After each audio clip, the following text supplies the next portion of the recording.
ఎంత మధురమైనది యెహోవా నామము. రక్షకుడైన యేసుక్రీస్తు వారి నామంలో వందనాలు తెలియజేస్తూ ఉన్నాం. గత కొద్ది కాలం నుంచి ప్రభు అయినటువంటి యేసును గురించినటువంటి అధ్యయనం మనం చేస్తూ ఉన్నాం. ప్రభు అయినటువంటి యేసు ఆయన యొక్క దైవత్వము క్రైస్తవ్యానికి కీలకమైనటువంటి అంశము. మరొక మాటలో చెప్పాలి అంటే ప్రభు అయినటువంటి యేసు యొక్క దైవత్వం మీదే మన క్రైస్తవ్యము అనేది ఆధారపడి ఉంటుంది. ప్రతి మనిషి కూడా ఈ లోకంలో ఉండేటువంటి వారు ఏ మనిషి అయినా సరే అబద్ధికుడే. అబద్ధం ఆడనటువంటి మనుష్యుడు ఎవరు కూడా లేరు. అయితే దేవుడు మనుష్యులలాగా అబద్ధం ఆడేటువంటి స్వభావం కలిగినటువంటి వాడు కాదు. ఆయన ఎన్నడూ కూడా అబద్ధం ఆడలేడు. ప్రభు అయినటువంటి యేసు చేసినటువంటి వాగ్దానాలు ఆయన కేవలం ఒక మనిషిగానే గనక ఉన్నట్లయితే ఆయన చేసినటువంటి వాగ్దానాలు ఈరోజు ప్రశ్నించేటువంటి అవకాశం ఉంటుంది. మరి ఆయన కూడా మనిషే కదా, ఆయన చెప్పినటువంటి ఆ మాటలు ఎట్లా నమ్మగలం? ఆయన తిరిగి వస్తాను అన్నాడు, వచ్చాడా? లేదంటే మరి ఆయన మృతుల గురించి తిరిగి లేస్తారు అన్నారు, లేస్తారా? తీర్పు ఉంటుంది అని అన్నాడు, ఉంటుందా? పరలోకము నరకాన్ని గురించి చెప్పిన ప్రతిదాన్ని కూడా ప్రశ్నించటం అనేటువంటిది మొదలు పెడుతూ ఉంటారు. అంటే ప్రశ్నించటం అనేటువంటిది తప్పు కాదు, కానీ ఆయన కేవలం నరుడే అయితే వాటిని నమ్మేటువంటి అవకాశం ఉండదు. అదే ఆయన అబద్ధం ఆడజాలన్నటువంటి స్వభావం కలిగిన దేవుడైతే ఆయన చెప్పినటువంటి ప్రతి మాట కూడా 100కి 100 రూపాయలు అది నిజమవుతుంది. ఈరోజు మనం గమనించేటువంటి విషయం ఏమిటి అంటే ప్రభు అయినటువంటి యేసు యొక్క దైవత్వాన్ని మనం పరిశీలన చేస్తున్న దానిలో భాగంగా యేసు పాత నిబంధన గ్రంథంలో మనం గమనించినప్పుడు యెహోవా అనేటువంటి మాట కనబడుతూ ఉంటుంది. చాలామంది అనుకునేది అది తండ్రికి ఉపయోగించబడింది అని అంటూ ఉంటారు. అంటే యెహోవా అంటే మాత్రం ఇక డౌట్ లేదండి, అది తండ్రే అని చెప్పేసి అనుకుంటూ ఉంటారు. కానీ యెహోవా అనేటువంటిది తండ్రికి ఉపయోగించబడింది, కానీ అదే సందర్భంలో అది క్రీస్తుకు కూడా ఉపయోగించబడింది అనేటువంటి విషయాన్ని మనం గమనిస్తూ ఉన్నాం. అంటే యెహోవా అనేటువంటి పదము ఎప్పుడైతే క్రీస్తుకు ఉపయోగించారు అని మనం చూస్తామో ఇంకా క్రీస్తు యొక్క దైవత్వంలో మనము ప్రశ్నించటానికి ఉండదు. మనం గమనించాము యెషయా గ్రంథము మనం చూసినప్పుడు 6వ అధ్యాయం 1 నుంచి 10 వచనాల్లో యెషయా దేవుని గురించినటువంటి దర్శనాన్ని చూసినట్లుగా మనకు అక్కడ తెలియజేయబడింది. వాస్తవంగా యెషయా ఆ దర్శనాన్ని గురించి తెలియజేసేటప్పుడు 6వ అధ్యాయము మనం గమనించినప్పుడు 1వ వచనంలో ప్రభు ఆసీనుడై ఉండగా నేను చూచాను అని అంటూ ఉంటాడు. 1వ వచనంలో ప్రభు ఆసీనుడై ఉండగా నేను చూశాను అని అన్నాడు. 3వ వచనంలో మనం గమనించినప్పుడు వారు సైన్యములకు అధిపతి యగు యెహోవా పరిశుద్ధుడు పరిశుద్ధుడు పరిశుద్ధుడు సర్వలోకం ఆయన మహిమతో నిండి ఉన్నది అనే గొప్ప స్వరముతో గాన ప్రతిగానాలు చేస్తూ ఉన్నారు సెరూపులు అని అన్నారు. కాబట్టి అక్కడ కనబడినటువంటి ఆ ప్రభు ఎవరు అంటే యెషయా చూసినటువంటి ఆ ప్రభు ఎవరు అంటే యెహోవా. ఆయన పరిశుద్ధుడు పరిశుద్ధుడు పరిశుద్ధుడు అని కొనియాడబడుతూ ఉన్నాడు. ఆ కొనియాడబడేటువంటి యెహోవాను చూసినట్లుగా ఇక్కడ మనకు అర్థమవుతూ ఉంటుంది. ఇంకా కింది వచనాల్లో గనక మనం గమనించినట్లయితే 4వ వచనంలో వారి కంఠస్వరము వలన గడప కమ్ముల పునాదులు కదులుచు మందిరము ధూమం చేత నిండిపోయింది అని చెప్పేసి అంటూ ఉన్నాడు. ఇదంతా కూడా మనం గమనించేటప్పుడు ఖచ్చితంగా తండ్రిని చూస్తుంటాడు, తండ్రి స్తుతించబడుతూ ఉన్నాడు అని చెప్పేసి ఎవరైనా అనుకుంటూ ఉంటారు. కానీ యోహాను సువార్త మనం గమనించేటప్పుడు 12వ అధ్యాయము 37 నుండి 43 వచనాలు మనం గమనించేటప్పుడు ఇక్కడ యెషయా చూసినటువంటి ఆ యెహోవా ఎవరు అనేటువంటిది యోహాను తెలియజేస్తూ ఉంటాడు. యోహాను సువార్త 12వ అధ్యాయము 37వ వచనం నుంచి మనం గమనించినప్పుడు దేవుని వాక్యము తెలియజేస్తూ 48వ వచనంలో ప్రభువా మా వర్తమానము నమ్మిన వాడెవడు, ప్రభు యొక్క బాహువు ఎవనికి బయలుపరచబడినో అని ప్రవక్త అయిన యెషయా చెప్పిన వాక్యము నెరవేరినట్లు ఇది జరిగెను అని అంటూ ఉన్నాడు. ఇదంతా కూడా ప్రవక్త అయినటువంటి యెషయా చెప్పినటువంటిది నెరవేరునట్లు జరిగెను. 41వ వచనం ముఖ్యమైన వచనము, యెషయా ఆయన మహిమను చూచినందున ఆయన్ను గూర్చి ఈ మాటలు చెప్పెను. యెషయా ఆయన మహిమను చూసినందున అంటే 6వ అధ్యాయంలో యోషియా చూసినటువంటి ఆ యెహోవా ఎవరు అంటే ప్రభు అయినటువంటి యేసు. కాబట్టి యెషయా గ్రంథము 6వ అధ్యాయంలో చెప్పబడినటువంటి ఆ యెహోవా ప్రభు అయినటువంటి యేసు అనేటువంటిది ఇక్కడ రూఢిపరుచుతూ ఉన్నాడు. అంతేకాదు ఒకటి కంటే ఎక్కువ సందర్భాలలో, అనేక సందర్భాలలో ప్రభు అయినటువంటి యేసు ఆయన యెహోవాగా చెప్పబడినట్లుగా మనం చూస్తూ ఉంటాం. కీర్తనల గ్రంథంలో కూడా మనం గమనించాం. 68వ కీర్తన మనం చూసినట్లయితే 16వ వచనం నుంచి మనం గమనించినప్పుడు కీర్తనకారుడు ప్రవచన రూపకంగా చెప్పినటువంటి విషయాన్ని మనం ఇక్కడ చూస్తూ ఉంటాం. 68వ కీర్తన 16వ వచనం నుంచి మనం గమనించినట్లయితే ఇక్కడ చెప్తూ ఉంటాడు, శిఖరములు గల పర్వతములారా, దేవుడు నివాసంగా కోరుకున్న కొండను మీరేళ్ళ ఓరచూపులు చూచుచున్నారు. యెహోవా నిత్యము అందులోనే నివసించును. యెహోవా నిత్యము అందులోనే నివసిస్తాడు. ఇక్కడ చెప్తూ ఉన్నాడు. 18వ వచనం మనం గమనించినప్పుడు, నీవు ఆరోహణమైతివి, పట్టబడిన వారిని చెరపట్టుకొని పోతివి. యెహోవా నిత్యము అందులోనే ఉంటాడు. యెహోవాను గురించి మాట్లాడుతూ అంటున్నాడు, నీవు ఆరోహణమైతివి. ఎవరు ఆరోహణమైంది? క్రొత్త నిబంధనలు మనం గమనించేటప్పుడు చాలా స్పష్టంగా మనకు కనబడుతుంది. ఆరోహణమైనటువంటిది ప్రభు అయినటువంటి యేసు. అంతేకాదు ఎఫెసీయులకు రాసిన పత్రిక 4వ అధ్యాయం 8వ వచనంలో చెప్తూ ఉంటాడు, ఆయన చెరను చెరగా పట్టుకొని పోయెను అని అంటూ ఉంటాడు. కాబట్టి ఇక్కడ ఆరోహణమైనటువంటిది చెరను చెరగా పట్టుకొని పోయింది. క్రొత్త నిబంధన చదివేటువంటి పాఠకులందరికీ కూడా స్పష్టంగా తెలిసేటువంటి విషయం ఏమిటంటే, ప్రభు అయినటువంటి యేసు ఆయన ఆరోహణమయ్యాడు, ఆయన చెరను చెరగా పట్టుకొని వెళ్ళాడు. కీర్తనకారుడు ఆయన గురించి ఏమన్నా అంటున్నాడంటే, మళ్ళొకసారి 68వ కీర్తన 16వ వచనము, శిఖరములు గల పర్వతములారా, దేవుడు నివాసంగా కోరుకున్న కొండను మీరేలా ఓరచూపులు చూచుచున్నారు. దేవుడు అంటున్నాడు. తరువాత యెహోవా నిత్యము అందులోనే నివసించును అని చెప్పేసి అంటున్నాడు. దేవుడు యెహోవా 18వ వచనం మనం చూసేసరికి, నీవు ఆరోహణమైతివి అని ఏ దేవుని గురించి అయితే, యెహోవాను గురించి అయితే మాట్లాడుతున్నాడో ఆయన గురించి తెలియజేస్తున్నాడు. ఆయన ఆరోహణమయ్యాడు, చెరను చెరగా పట్టుకొని వెళ్ళాడు అని చెప్పేసి అంటూ ఉన్నాడు. తరువాత లైన్లో ఇంకా ఆశ్చర్యం కలిగించేటువంటి విషయం ఏమిటంటే, 18వ వచనంలో యెహోవా అను దేవుడు అక్కడ నివసించున్నట్లు విశ్వాసఘాతకుల చేత సహితము నువ్వు కానుకలు తీసుకొని ఉన్నావు. వాస్తవంగా కానుకలు తీసుకొని ఉండటము అంటే ఇదేమి చిన్న విషయం కాదు. మీకు ఆరాధన అనేటువంటి విషయం కనుక అర్థమైతే, ఆరాధన అంటే ఇచ్చుట, పుచ్చుకునుట కాదు. పాత నిబంధన గ్రంథంలో మనం గమనించినప్పుడు హెబ్రీలో షేకా అనే పదాన్ని ఉపయోగిస్తాడు. షేకా అనేటువంటి పదానికి to bow down, to do homage, అంటే దేవునికి పన్ను, సుంకమో లేదా బహుమానమో చెల్లించటానికి సాగిలపడటాన్ని ఆరాధన అని అంటూ ఉంటారు. అందుకనే మీరు గమనించినప్పుడు ప్రారంభం నుంచి మానవుడు దేవుణ్ణి ఆరాధించటానికి వచ్చినప్పుడు వారు దేవునికి కానుకలు ఇచ్చేటువంటి వాళ్ళు. మొట్టమొదటి మనుషులైనటువంటి కయీను, హేబేలు కూడా దేవుని దగ్గరికి వచ్చినప్పుడు ఆదికాండం 4వ అధ్యాయము, కయీను తాను ఏదైతే చేస్తూ ఉన్నాడో ఆ సేద్యము చేసేటువంటి పొలము పంటలో కొంత తీసుకొని వచ్చాడు. హేబేలు మందల కాపరి కాబట్టి ఆయన మందలో తొలుచూలుగా పుట్టిన వాటిని తెచ్చాడు. కయీను తాను భూమి పంటలో కొంత తీసుకొని వచ్చాడు. హేబేలు తాను తొలిచూలుగా పుట్టిన వాటిని తెచ్చాడు. ఇద్దరు కూడా తెచ్చారు. So worship is a giving, not getting. అంటే ఆరాధన అంటేనే ఇవ్వటం. ఈరోజు మీరు గమనించండి, అన్ని మతాలలో కూడా దేవుని దగ్గరికి వెళ్ళే వాళ్ళు వట్టి చేతులతో వెళ్ళరు. ఈరోజు మీరు హిందూయిజంలో కూడా చూసేటప్పుడు దేవుని దగ్గరికి వెళ్ళాలి అంటే పండ్లో, ఫలాలు చేతులు ఏదో పట్టుకొని వెళ్తూ ఉంటారు, ఏదో ఒకటి అర్పించి వస్తూ ఉంటారు. దేవుని దగ్గరికి వట్టి చేతులతో వెళ్ళకూడదు అనేటువంటిది మొట్టమొదట దేవుడు నేర్పినటువంటి కాన్సెప్ట్. ఆ తర్వాత ఏమైందంటే ప్రపంచంలో వచ్చినటువంటి ఇతర మతాలు కూడా అదే కాన్సెప్ట్ని ఫాలో అయినాయి. ఎందుకంటే ప్రపంచంలో మొట్టమొదటి మత గ్రంథం ఏది అని చెప్పేసి అంటే, మొట్టమొదటి మత గ్రంథం అనేటువంటిది యూదుల యొక్క టోరా. ఆ తర్వాతే మిగిలినటువంటి గ్రంథాలన్నీ కూడా వచ్చినాయి అన్నమాట. కాబట్టి ఇక్కడ మనం గమనించేటప్పుడు మనం చూసేటువంటి విషయం ఏమిటంటే, ఆరాధన అంటే ఇచ్చుట. క్రొత్త నిబంధనలో కూడా మీరు గమనించండి, క్రొత్త నిబంధనలో కూడా ఆరాధన అనేదాన్ని అదే తెలియజేస్తూ ఉంటాడు.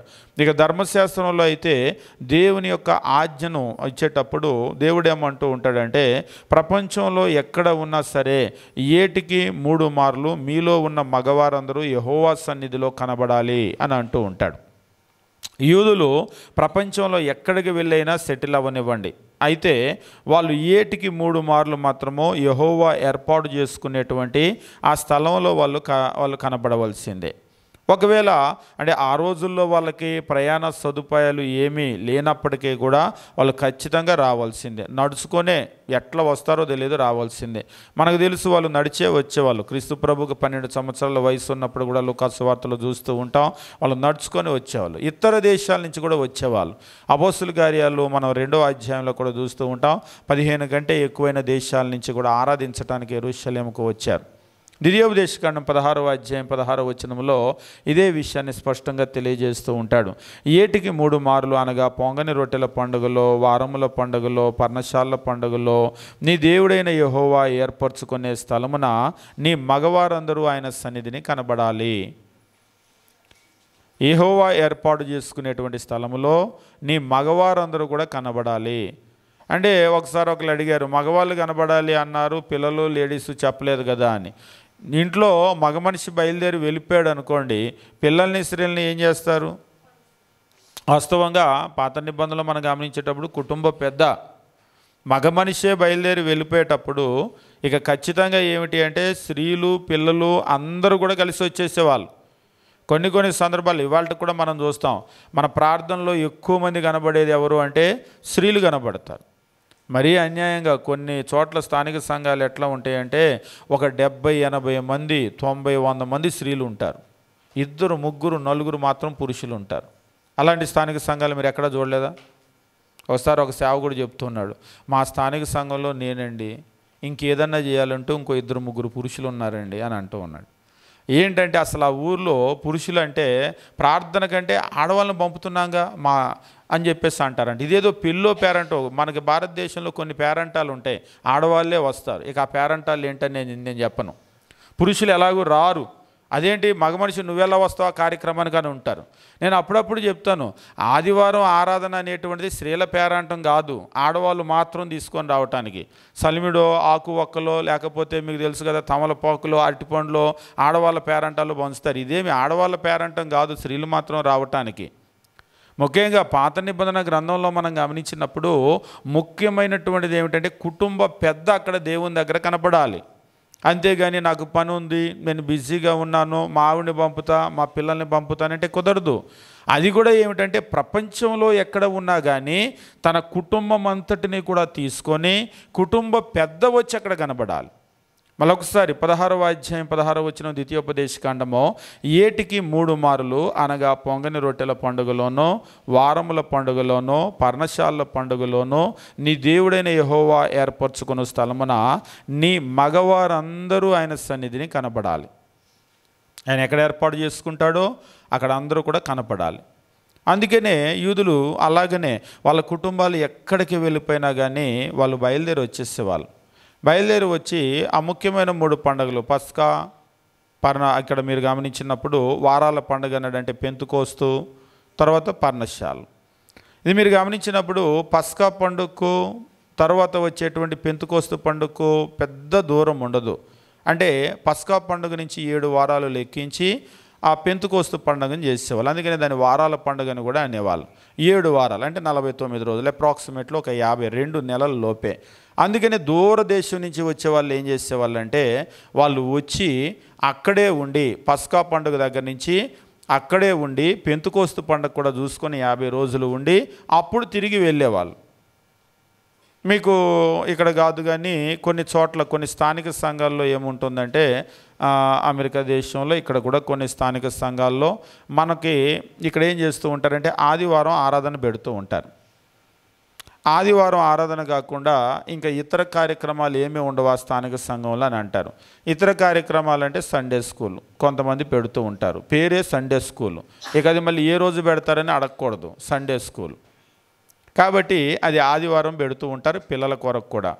ఇక తర్వాత మరి స్త్రీల కొరకు ఏమీ కార్యక్రమాలు లేవా అంటే ఒకవేళ స్త్రీల కూడికలు ముఖ్యంగా ఏం చేస్తూ ఉంటారంటే ఆదివారం టు ఆదివారం మరీ గ్యాప్ ఎక్కువైపోతుందని మధ్యలో మిడ్ వీక్ అంటే బుధవారం కానీ గురువారం కానీ ఒక బైబిల్ స్టడీ పెట్టుకుంటూ ఉంటారు. మధ్యలోనే ఎందుకు పెడతారు అంటే మరి వారానికి మధ్యలో గ్యాప్ ఎక్కువ కాకుండా మరలా మధ్యలో కూడుకొని దేవుని యొక్క వాక్యాన్ని మనం ధ్యానించినట్లు ఉంటుందని చెప్పేసి ఎక్కువగా మిడ్ వీక్, అందుకనే బుధ గురువారాల్లో ఎక్కువగా సంఘ కార్యక్రమాలు ఉంటూ ఉంటాయి. ఇక అవి కాకుండా కృతజ్ఞతా కూడికలు, లేకపోతే అవి కాకుండా ప్రేజ్ మీటింగ్లు, రకరకాల కార్యక్రమాలు అనేటువంటివి ఉంటూ ఉంటాయి. నేను ఎందుకు ఈ విషయం తెలియజేస్తూ ఉన్నానంటే, ఇప్పుడు మనము ఈ కార్యక్రమాలు ఇలాగ చేస్తూ ఉంటాం. బాగా కొన్ని దేశాల్లో కానీ కొన్ని ప్రాంతాల్లో కానీ జనాలు బాగా బిజీగా ఉంటారు. బిజీగా ఉండి ఇక మధ్యలో ఏ వారం పెట్టినా సరే ఇక వాళ్ళు రాలేమని కూడా చెప్పేస్తారు నేరుగా.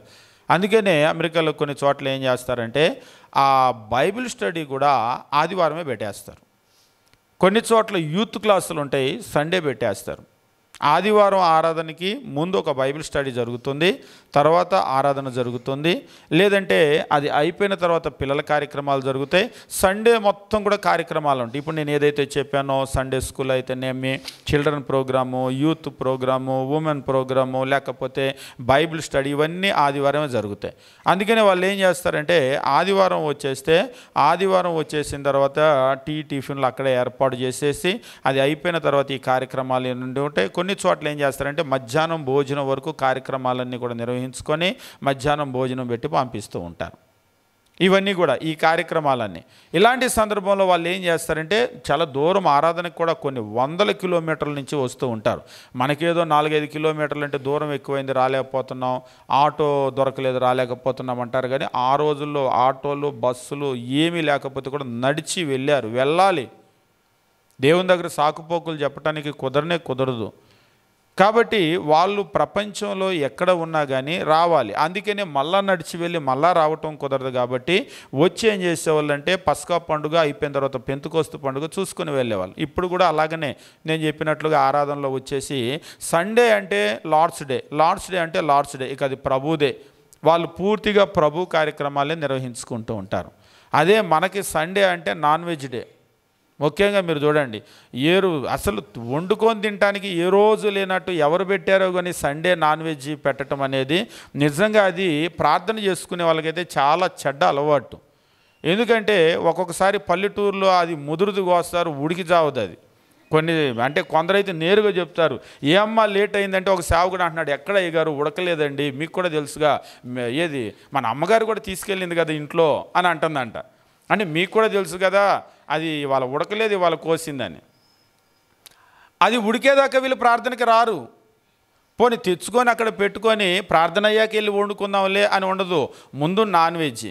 కొంతమంది పరిస్థితి మరీ ఎట్లా ఉంటుందంటే ఉడికాక తింటే కానీ వెళ్ళరు. ఎందుకంటే మళ్ళీ దానికి ఉప్పు ఎక్కువైందా, కారం ఎక్కువైందా, ఎట్లుందో, మళ్ళీ ఇంట్లో మగవాళ్ళు తినాలి లోపు అని చెప్పేసి వీళ్ళు కొద్దిగా తిని ఆ తర్వాత బయలుదేరి వస్తారు. కొంతమంది కొద్దిగా కాకుండా గట్టిగానే తిని వచ్చిన తర్వాత ఇక్కడ గుర్రు పెడుతూ ఉంటారు అన్నమాట. కాబట్టి ఆదివారం అనేటువంటిది, మేము ఒక చోట వెళ్ళినప్పుడు ఒకసారి మేము ఒక ప్రాంతం వెళ్ళాం తమిళనాడులో. అక్కడ సేవకుడు చెప్తూ ఉన్నాడు, ఆదివారం అనేటువంటిది ఇలాంటి లేట్లు జరగటాన్ని చూసి ఇంట్లో భార్యాభర్తలు పిల్లలు అందరూ కలిసి మాట్లాడుకున్నారట, ఇక మనం ఎప్పుడు మన కుటుంబంలో ఆదివారము నాన్ వెజ్ వండొద్దు. తినటానికి వారంలో 7 రోజుల్లో 6 రోజులు ఉన్నాయి, ఇవాళ రేపు ప్రతిరోజు దొరుకుతుంది. కాబట్టి ఆదివారం అది పెట్టుకోవద్దు, లేట్ చేసుకోవద్దు. ఆదివారం సులభంగా అయిపోయేటువంటి కూరగాయలు ఏదైతే ఉంటాయో అవి పెట్టుకొని వండుకుందాం. మీకు ఇక ఏ రోజు కావాలంటే వారంలో ఆ రోజు వండుకోండి. ఇంట్లో కుటుంబ పెద్ద చెప్పేస్తాడట. ఆదివారం మాత్రం ప్రభు దినం అంటే ప్రభు దినమే. శనివారమే బట్టలు రెడీ చేసుకొని ఇస్త్రీ చేసుకొని పెట్టుకొని పొద్దున్నే నా బట్టలు లేవు, ఇస్త్రీ లేవు అదంతా కాకుండా, మీకు పాత నిబంధనలు చూసినప్పుడు శనివారం విశ్రాంతి దినం అయితే ముందు రోజు శుక్రవారాన్ని సిద్ధపాటు దినము అని అంటారు. వాళ్ళు సిద్ధపరచుకునేవాళ్ళు, ప్రిపేర్ అయ్యేవాళ్ళు దేవుని దగ్గరికి వెళ్ళటానికి. మీరు పాత నిబంధన గ్రంథం నుంచి కూడా గమనించండి, దేవుని దగ్గరికి వెళ్ళాలంటే ముందు ప్రిపరేషన్ అనేది అవసరం. సినాయి కొండ దగ్గరికి దేవుడు ఇజ్రాయెల్ని రమ్మన్నప్పుడు ముందు ప్రిపేర్ అవ్వమని చెప్పేసి అంటాడు. ముందు వాళ్ళు బట్టలు ఉతుక్కొని 3 రోజుల నుంచి సిద్ధపడి ఉంటే 3వ రోజు తర్వాత దేవుడు వస్తాడు. ముందు వీళ్ళు వెళ్ళాలి. మీరు కలెక్టర్ ఆఫీస్ కూడా చూడండి, ముందు కలెక్టర్ గారు వచ్చి తాళాలు తీసుకుంటాడు, ముందు అక్కడ బంట్రోత్ వస్తాడు, లేకపోతే అక్కడ ఉండేటువంటి అటెండర్ ఎవరో వచ్చి వాళ్ళు తాళాలు తీసి తలుపులు తీసి ఊడ్చి తుడిచి అంతా రెడీ చేస్తే అప్పుడు ఆఫీసర్ వస్తాడు. అయితే మనం ఏం చేస్తామో, మనమే ఆఫీసర్ కదా, ఇక్కడ దేవుడు కాదు ఆఫీసరు. దేవుడు కనుక ఆఫీసర్ అనుకోండి, ముందు మనం వచ్చి కూర్చొని ఆయన కొరకు వెయిట్ చేయాలి. కానీ కొన్ని ఆరాధనలు ఏం చేస్తారంటే దేవుడైతే ఆయన టైంకే వస్తాడు, కానీ మనం పెద్ద ఆఫీసరు, మనం లేటుగా దిగుతూ ఉంటాం. నిజంగా ఆరాధనకి లేటుగా రావటం బహు చెడ్డ అలవాటు. అది ఏం చేస్తూ ఉంటామంటే నేను పెద్ద ఆఫీసర్ని, నేను గొప్పవాడిని, లేకపోతే నేను చాలా బిజీ పర్సన్ని, దేవుడు పని బాటలు లేని వాడిని ఆయన టైంకి వస్తాడు అన్నట్లుగా ప్రవర్తిస్తూ ఉంటాం. అందుకనే ఇజ్రాయేలీలు ఏం చేసేవాళ్ళంటే వాళ్ళు ముందుగానే వచ్చేయాలి, మీకు ప్రతి సందర్భంలో కూడా తెలియజేస్తూ ఉంటాడు. అందుకనే ఇజ్రాయేలీలు వాళ్ళు వచ్చేసి వాళ్ళ పండుగను కూడా చూసుకొని, తర్వాత పండుగను చూసుకొని ఆ తర్వాత వాళ్ళు వెళ్ళేవాళ్ళు. దేవుడు వాళ్ళకి చెప్పేశాడు, మీరు ప్రపంచంలో ఎక్కడ ఉన్న యెహోవా ఏర్పాటు చేసుకునేటువంటి స్థలానికి మీలో ఉన్న మగవారందరూ కూడా కనబడవలసిందే. ద్వితీయోపదేశకాండం 16వ అధ్యాయం 17వ వచనంలో కనబడాలి అనేటువంటిది ఒక విషయం అయితే, మరి ముఖ్యమైన విషయం ఏంటంటే వారు వట్టి చేతులతో యెహోవా సన్నిధిని కనబడక, వాళ్ళు కనబడాలి. కనబడేటప్పుడు వట్టి చేతులతో కనబడక, నీ దేవుడైన యెహోవా నీకు అనుగ్రహించిన దీవెన చొప్పున ప్రతి వాడు తన శక్తి కొలది ఇవ్వాలి. ప్రతి వాడు కూడా తన శక్తి కొలది ఇవ్వాలి. ఇవ్వటము ఆరాధన అవుతుంది. వట్టి చేతులతో ఎవరు రాకూడదు. అందుకని దేవుని దగ్గరికి వచ్చేవాళ్ళు క్రొత్త నిబంధనలో కూడా మనం చూస్తూ ఉంటాం. లూకాసు సువార్త 21వ అధ్యాయంలో వాస్తవంగా క్రొత్త నిబంధన అంటాం, కానీ అప్పటికి ఇంకా క్రొత్త నిబంధన అక్షరార్థంగా అయితే ప్రారంభం కాలేదు, ఇంకా ధర్మశాస్త్రం కిందే ఉన్నారు. ఒక బీద విధవరాలు వచ్చి 2 కాసులు అక్కడ వేయటం, కానుకలు పెట్టి దగ్గర మనం చూస్తూ ఉంటాం. చాలా ఫేమస్ స్క్రిప్చర్ అది. ఆమె కూడా అనుకుంటూ ఉంటారు 2 కాసులు, చాలా చిన్న వాల్యూ అది, అయినప్పటికీ కూడా దేవుని దగ్గరకు వచ్చి ఇవ్వాలి అన్నటువంటి ఆ కాన్సెప్ట్. ఎందుకంటే ఇవ్వటం ఆరాధన అవుతుంది. ఈరోజు ఇవ్వకుండా మనం వచ్చి కూర్చొని వెళ్ళిపోయామనుకోండి, అది ఆరాధనే కాదు. అందుకనే క్రైస్తవ్యంలో కూడా మనం ఏం చేస్తూ ఉంటామంటే ఆరాధనకు వచ్చినప్పుడు మనం ఇవ్వాలి. దేవుడు చెప్తూ ఉంటాడు, మనలో ప్రతి ఒక్కరు కూడా వర్ధిల్లిన కొలది మనం దేవుని కొరకు ఇవ్వాలని చెప్పేసి అంటాడు. కాబట్టి మనం కూడా ఎంత వర్ధిల్లామో అంత ఇస్తూ ఉంటారు. సరే, చిల్లరిచ్చే వాళ్ళు ఉంటారు వర్ధిల్లిన కొలది ఇవ్వకుండా, అది వేరే విషయమో. కానీ దేవునికి ఇవ్వటం అనేటువంటిది ఆరాధన అవుతుంది. మొట్టమొదటి మనుషులు కయీను హేబేలు దగ్గర నుంచి దేవుని దగ్గరకు వచ్చినప్పుడు వాళ్ళు ఇచ్చేటువంటి వాళ్ళు. ఈ ఇవ్వటము ఏమి చూపిస్తుందంటే నేను మీకు ముందుగానే తెలియజేశాను. ఇవ్వటము అనేటువంటిది ఎందుకు ప్రాముఖ్యమైన విషయం అంటే, పాత నిబంధన గ్రంథంలో ముఖ్యంగా పాత రోజుల్లో రాజులు ఉండేవాళ్ళు. రాజులకి ఏం చేసేవాళ్ళు అంటే వాళ్ళ కింద ఉండేటువంటి సామంతులు ఎవరైతే లోబడి ఉన్నటువంటి వాళ్ళు ఉంటారో వాళ్ళు వీళ్ళకి పన్ను చెల్లించేవాళ్ళు. ఈ పన్ను చెల్లించడం మేము మీకు లోబడ్డామో అని తెలియజేస్తుంది. నేను ఎందుకు కట్టాలి పన్ను? నేను కట్టనంటే తిరుగుబాటు అనమాట. ఇప్పుడు దేవునికి కూడా మనం లోబడటం మన విధేయతను చూపిస్తూ ఉంటుంది, మనం ఇవ్వటం అనేటువంటిది. అందుకనే పాత నిబంధన నుంచి భక్తులందరూ కూడా వాళ్ళు దేవుడిని ఆరాధించడానికి వచ్చినప్పుడు ఇచ్చేవాళ్ళు. క్రొత్త నిబంధనలో కూడా మనం ఆరాధించడానికి వచ్చినప్పుడు ఇవ్వాలి. ఇవ్వటం అనేటువంటిది మన విధేయతను చూపిస్తుంది. ఇప్పుడు ఒకసారి మీరు కీర్తనల గ్రంథము తీసి కీర్తనల గ్రంథం గమనించండి.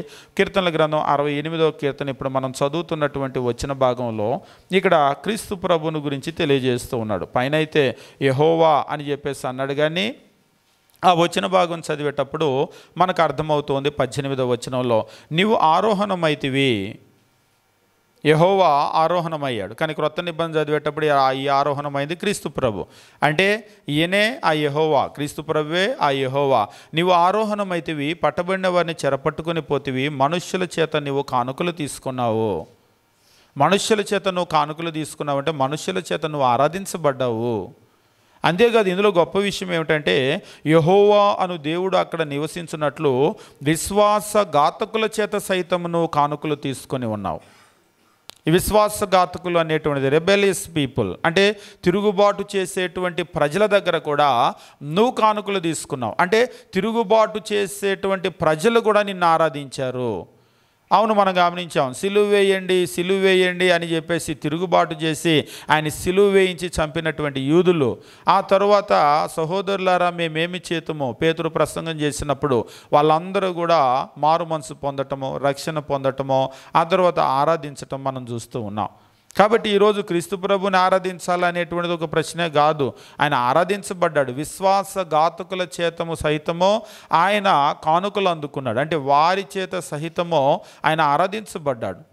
కాబట్టి మనం ఏం గమనిస్తున్నామంటే క్రీస్తు ప్రభు ఆయన యెహోవా అని పిలువబడ్డా అంటే అవును, పిలువబడ్డాడు. ఆయన దేవుడు, ఆయన ఆరాధించబడినటువంటి దేవుడు, ఆరాధించబడుతున్నటువంటి దేవుడు.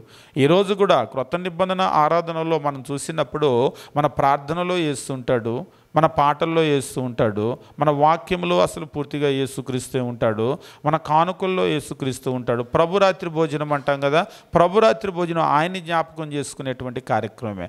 అసలు ఆయన లేని ఆరాధన ఎక్కడుంది? ఒకసారి ఒక ఆయన, మేము తండ్రిని ఆరాధిస్తామండి యేసుక్రీస్తుని కదా, అసలు యేసు లేని ఆరాధన ఎక్కడ ఉంది?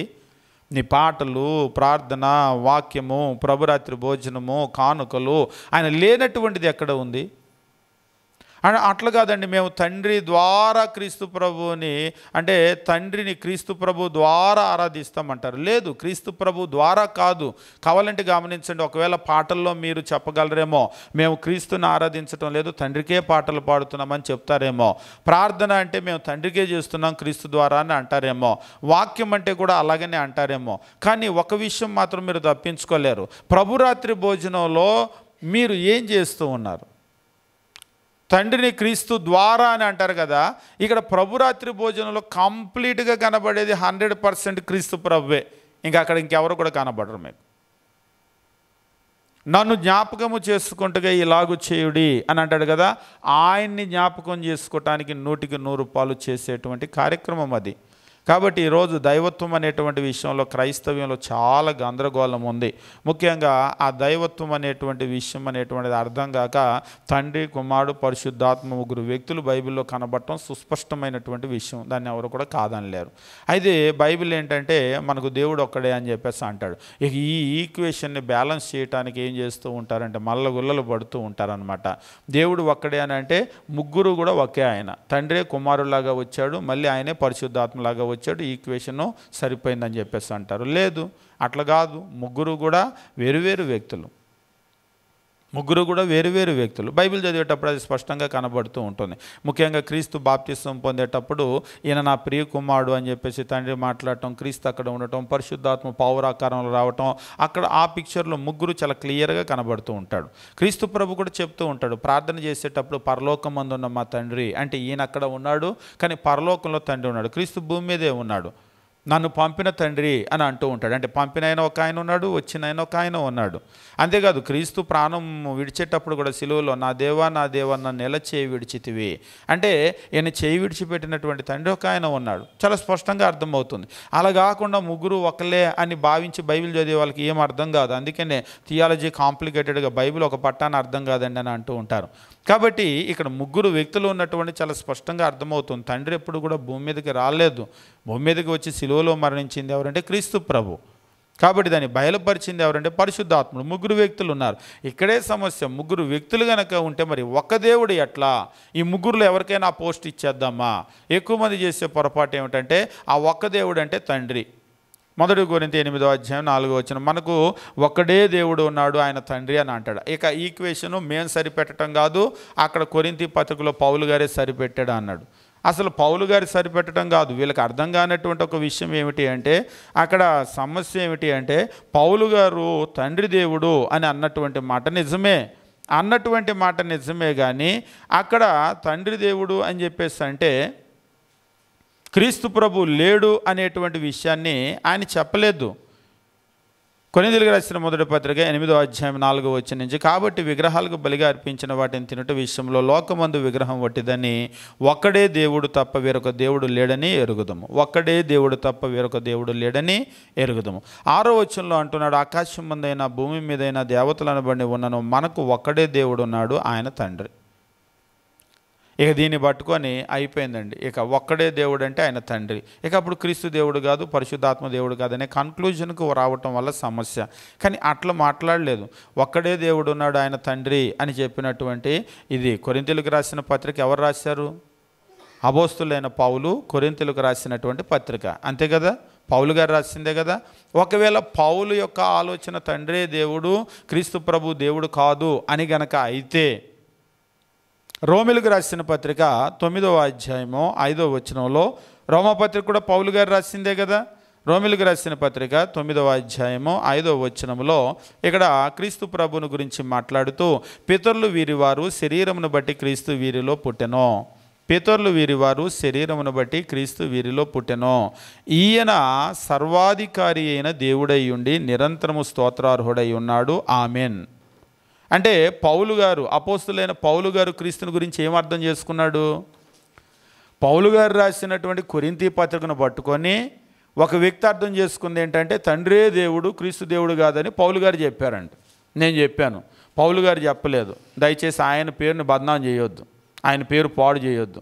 ఎందుకంటే ఆయన చెప్పిన దాన్ని బట్టి నీకు అట్లా అర్థమైందేమో, కానీ పౌలు గారు అలా చెప్పలేదు. మనకు ఒక్కడే దేవుడు ఉన్నాడు, ఆయన తండ్రి అంటే క్రీస్తు కాదు, పరిశుద్ధాత్మ కాదు, వాళ్ళు దేవుడు కాదని చెప్పలేదు ఆయన.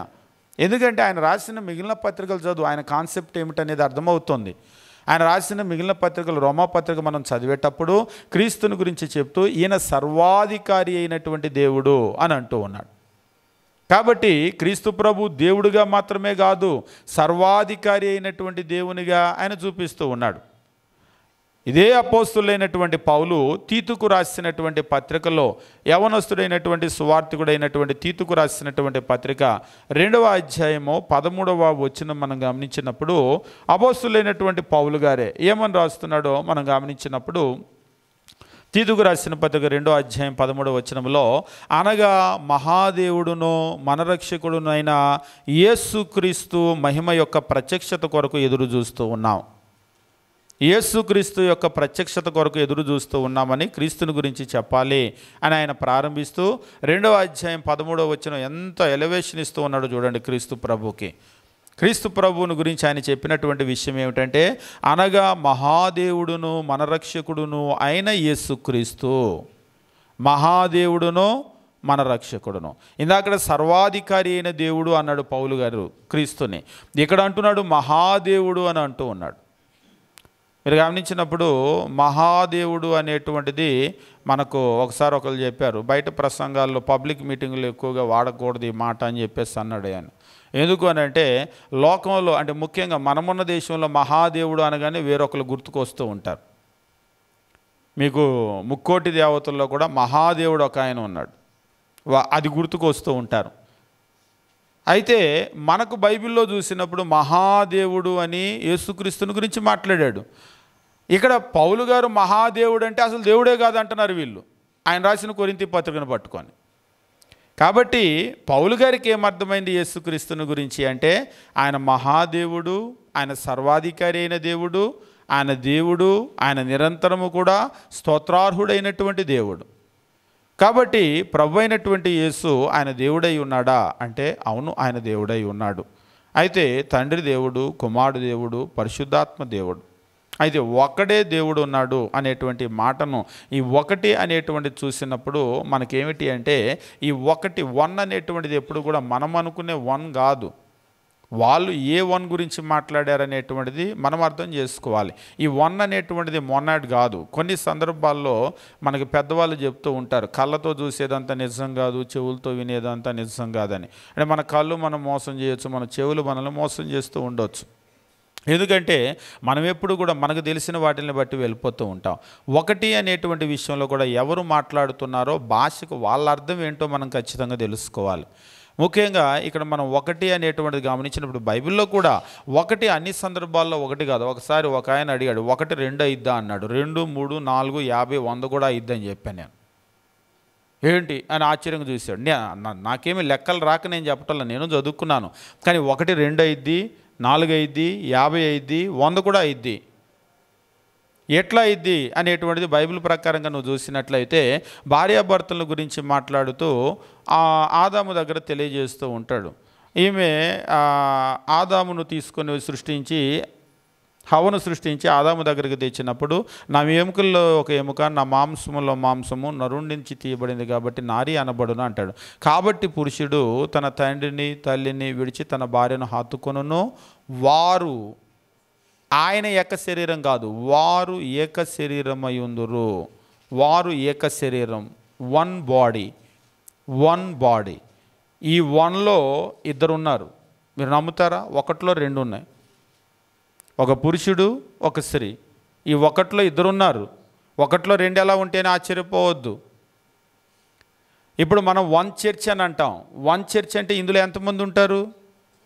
50 మంది ఉండొచ్చు, 100 మంది ఉండొచ్చు, 1000 మంది కూడా ఉండొచ్చు. ఈ 1లో 1000 మంది ఉన్నారంటే ఆశ్చర్యపోవద్దు. మేము వన్ ఫ్యామిలీ అంటాం. ఈ వన్ ఫ్యామిలీలో 5 ఉండొచ్చు, 10 మంది ఉండొచ్చు. కాబట్టి వన్ అంటే ఎప్పుడు వన్ అని మొన్నటిగా తీసుకోవద్దు. ఆ వన్లో ఒక్కొక్కసారి ఎక్కువ కూడా ఉండొచ్చు. దాన్నే మిశ్రమ పదము అని చెప్పేసి మనం అంటూ ఉంటాం. ఈ మిశ్రమ పదం బైబిల్లో కొత్త కాదు. భార్యాభర్తల గురించి మాట్లాడేటప్పుడు ఏమన్నా అంటుంటాడంటే హిబ్రూలో ఇకాడ్ అని చెప్పేసి అంటుంటాడు. ఇకాడ్ అనేటువంటి పదానికి అది మిశ్రమ పదం. వన్ అని తర్జుమా చేశారు ఒకటి, కానీ కొన్ని కలిసిన మిళితమైనటువంటి ఒకటి. అలాగనే దేవుడిని గురించి కూడా చెప్పేటప్పుడు ఓ ఇజ్రాయేలు విను, మన దేవుడైన యెహోవా అద్వితీయుడైన యెహోవా, our God Jehovah is a one Jehovah, one God అని అంటూ ఉంటాడు. ఈ వన్ అనేటువంటిది కూడా ఇకాడ్ అనేటువంటిది అది మిశ్రమ పదం. కాబట్టి ఆ ఒకటిలో 3 వ్యక్తులు ఉన్నారు, తండ్రి, కుమారుడు, పరిశుద్ధాత్మ. ఇది ఒకవేళ జనాలకు అర్థం కాకపోవచ్చు, కానీ దేవుడు తన గురించి తెలియజేసింది అయితే అది. దేవుడు బైబిల్ చెప్పేది ఏంటంటే మనకు దేవుడు అంటే దేవుడు ఒక్కడే అని బైబిల్ నేర్పించింది.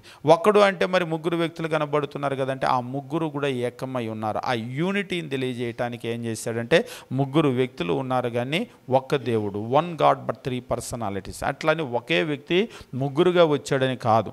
3 వేరు వేరు వ్యక్తులు. ఇప్పుడు ఒక కుటుంబంలో ఉంటారు, భార్య, భర్త, పిల్లలు ఉంటారు. అందరూ కూడా వేరు వేరు వ్యక్తులే, కానీ మేమంతా ఒక్కటే అని అంటారు. ఆ యూనిటీ అట్లాంటిది అన్నమాట.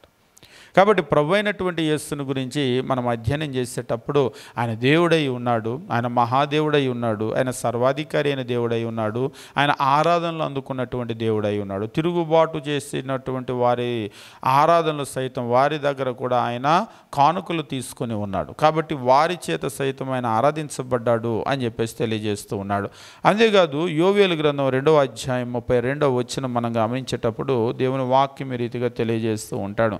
యోవేలు గ్రంథము మనం గమనించేటప్పుడు పాత నిబంధనలో యోవేలు ప్రవక్త 2వ అధ్యాయము మనం చూసేటప్పుడు దేవుని వాక్యం ఈ రీతిగా చెప్తూ ఉంటాడు.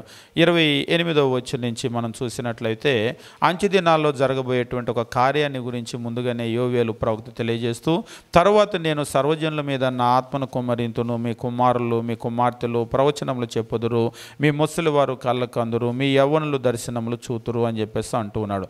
ఆ దినముల్లో నేను పనివారి మీదను పనికత్తెల మీదను నా ఆత్మ కుమ్మరిస్తాను. ఆ దినముల్లో నేను పనివారి మీద పనికత్తెల మీద నా ఆత్మను కుమ్మరిస్తాను. మరియు ఆకాశమందు భూమి యందు మహత్కార్యములు అనగా రక్తము, అగ్ని, ధూమస్తంభాలు కనబరుస్తాను. 31వ వచనం చెప్తున్నాడు, బాగా గమనించండి. యెహోవా యొక్క భయంకరమైన ఆ మహాదినము రాకముందు సూర్యుడు తేజోహీనుడు, చంద్రుడు రక్తవర్ణము అవుతాడు. యెహోవా యొక్క భయంకరమైన ఆ మహాదినము రాకముందు, యెహోవా యొక్క భయంకరమైనటువంటి దినం. 32వ వచనంలో చెప్తున్నాడు, యెహోవా సెలవిచ్చినట్లు సియోను కొండ మీదను యెరూషలేములోను తప్పించుకున్న వారందరూ శేషించిన వారిలో యెహోవా పిలుచువారు కనబడదురు. బాగా గమనించండి, ముఖ్యమైనటువంటి మాట. ఆ దినమున యెహోవా నామమును బట్టి ఆయనకు ప్రార్థన చేయువారందరూ రక్షింపబడదురు. యెహోవా నామమును బట్టి ప్రార్థన చేసేవారంతా కూడా రక్షించబడతారు. ఎవరి నామాన్ని బట్టి? యెహోవా నామాన్ని బట్టి. ఇది క్రొత్త నిబంధనలో నెరవేరినట్లుగా అపోస్తులైనటువంటి పౌలు, అపోస్తులైనటువంటి పేతురు ఇద్దరు కూడా చెప్పారు. అయితే ఎవరి విషయంలో నెరవేరింది అనేటువంటి విషయాన్ని కనుక మీరు గమనించినట్లయితే అపోస్తుల కార్యగ్రంథము మనం గమనించినప్పుడు 2వ అధ్యాయంలో పేతురు ప్రసంగం చేస్తూ ఈ రీతిగా తెలియజేస్తూ ఉంటాడు. అపోస్తుల కార్యములు 2వ అధ్యాయము మనం గమనించినప్పుడు 21వ వచనం మనం చూసినట్లయితే దేవుని వాక్యం ఈ రీతిగా తెలియజేస్తూ ఉంటాడు. 16వ వచనం నుంచి మనం చదువుకున్నట్లయితే యోవేలు ప్రవక్త ద్వారా చెప్పబడిన సంగతి ఇదే. అపోస్తుల కార్యములు 2వ అధ్యాయం 16వ వచనం, ఏమనగా అంచె దినముల యందు నేను మనుషులందరి మీద నా ఆత్మను కుమ్మరిస్తాను. మీ కుమారులు మీ కుమార్తెలు ప్రవచించెదరు, మీ యవ్వనులకు దర్శనములు కలుగును, మీ వృద్ధులు కళ్ళకు అందురు. ఆ దినముల్లో నా దాసుల మీద నా దాసురాండ్ర మీద నా ఆత్మను కుమ్మరించెదరు గనుక వారు ప్రవచించెదరు. పైన ఆకాశమందు మహత్కార్యాలు, కింద భూమి యందు సూచక్రియలు, రక్తము, అగ్ని, పొగ, ఆవిరి కలగజేసేదను. ప్రభు ప్రత్యక్షమగు ఆ మహాదినం రాకమునుపు సూర్యుడు చీకటిగా, చంద్రుడు రక్తంగా మారతాడు. ఇందాక యోవేలు గ్రంథంలో చదివాం. 21వ వచనం ముఖ్యమైన వచనం, అప్పుడు ప్రభువు నామమును బట్టి ప్రార్థన చేయవారందరూ రక్షణ పొందుదురు అని దేవుడు చెప్పుచున్నాడు అని దేవుడు చెప్పుచున్నాడు. ప్రభువు నామమును బట్టి. యోవేలు అన్నాడు, యెహోవా నామమును బట్టి ప్రార్థన చేయవారందరూ. ఆ యెహోవాగా వచ్చినటువంటి ఆయన ఎవరంటే ప్రభువే. ఇక్కడ ఈ 2వ అధ్యాయంలో పేతురు చెప్పినటువంటి ఆ ప్రభువే యోవేలు చెప్పినటువంటి యెహోవా. కాబట్టి ప్రభు అయినటువంటి యేసు ఆయన యెహోవాగా చెప్పబడ్డాడు అంటే అవును, యోవేలు యెహోవా నామమున ప్రార్థన చేయవారందరూ రక్షించబడతారు అని చెప్పినటువంటి ఆ యెహోవా ప్రభువే, ప్రభు అయినటువంటి యేసే. అంతేకాదు మనం గమనించేటప్పుడు పేతురు కూడా దీని గురించి తెలియజేస్తూ ఉంటాడు. పేతురు కూడా దీని గురించి తెలియజేస్తూ ఇక్కడ అపోస్తుల కార్యగ్రంథంలో కింది వచనాలన్నీ కూడా మనం గమనించేటప్పుడు ఈ మాటలు వాళ్ళు విన్నప్పుడు ప్రభు అయినటువంటి యేసు యందు విశ్వాసం ఉంచారు. విశ్వాసం ఉంచి వారు బాప్తిసం పొందినట్లుగా మనం చూస్తూ ఉంటాం. అంతేకాదు రోమీయులకు రాసిన పత్రిక 10వ అధ్యాయం 13వ వచనంలో అపోస్తులైనటువంటి పౌలు కూడా మాట్లాడుతూ, రోమీయులకు రాసిన పత్రిక 10వ అధ్యాయం మీరు గమనించినట్లయితే 13వ వచనం మనం చూసినట్లయితే, ఎందుకనగా ప్రభు నామమును బట్టి ప్రార్థన చేయవాడెవడో వాడు రక్షించబడతాడు. 14వ వచనం, వారు విశ్వసింపని వానికి ఎట్లు ప్రార్థన చేస్తారు? వినని వానిని ఎట్లు విశ్వసిస్తారు? ప్రకటించువాడు లేకుండా వారు ఎట్లా వింటారు? కాబట్టి ప్రకటించువారు పంపబడిన యెడల ఎట్లు ప్రకటించబడరు? ఇందు విషయమై ఉత్తమమైన వాటిని గురించిన సువార్త ప్రకటించు వారి పాదములు ఎంతో సుందరములు అని వ్రాయబడి ఉన్నవి అని అంటూ ఉంటాడు 15వ వచనంలో. అంటే పంపబడితే ప్రకటించే వాళ్ళు వస్తారు, ప్రకటించే వాళ్ళు వస్తే ప్రకటిస్తారు, ప్రకటిస్తే వింటారు, వింటే విశ్వసిస్తారు, విశ్వసిస్తే ప్రార్థన చేస్తారు, ప్రార్థన చేస్తే రక్షణ వస్తుంది. అంటే కేవలం ప్రార్థన వల్ల వస్తుంది అనేటువంటిది కాదు. కొర్నేలి కూడా ప్రార్థన చేశాడు. ప్రార్థన చేసినప్పుడు ఎట్లా రక్షించబడాలో ఆ సంకల్పాన్ని తెలియజేయటానికి అక్కడికి పేతుర్ని పంపించాడు. కొంతమంది ప్రార్థన చేస్తే రక్షణ వస్తుందంటే ప్రభువా నన్ను రక్షించు అని నేను అడిగేసాను, నా రక్షణ వచ్చేసిందని అనుకుంటారు. అట్లా కాదు.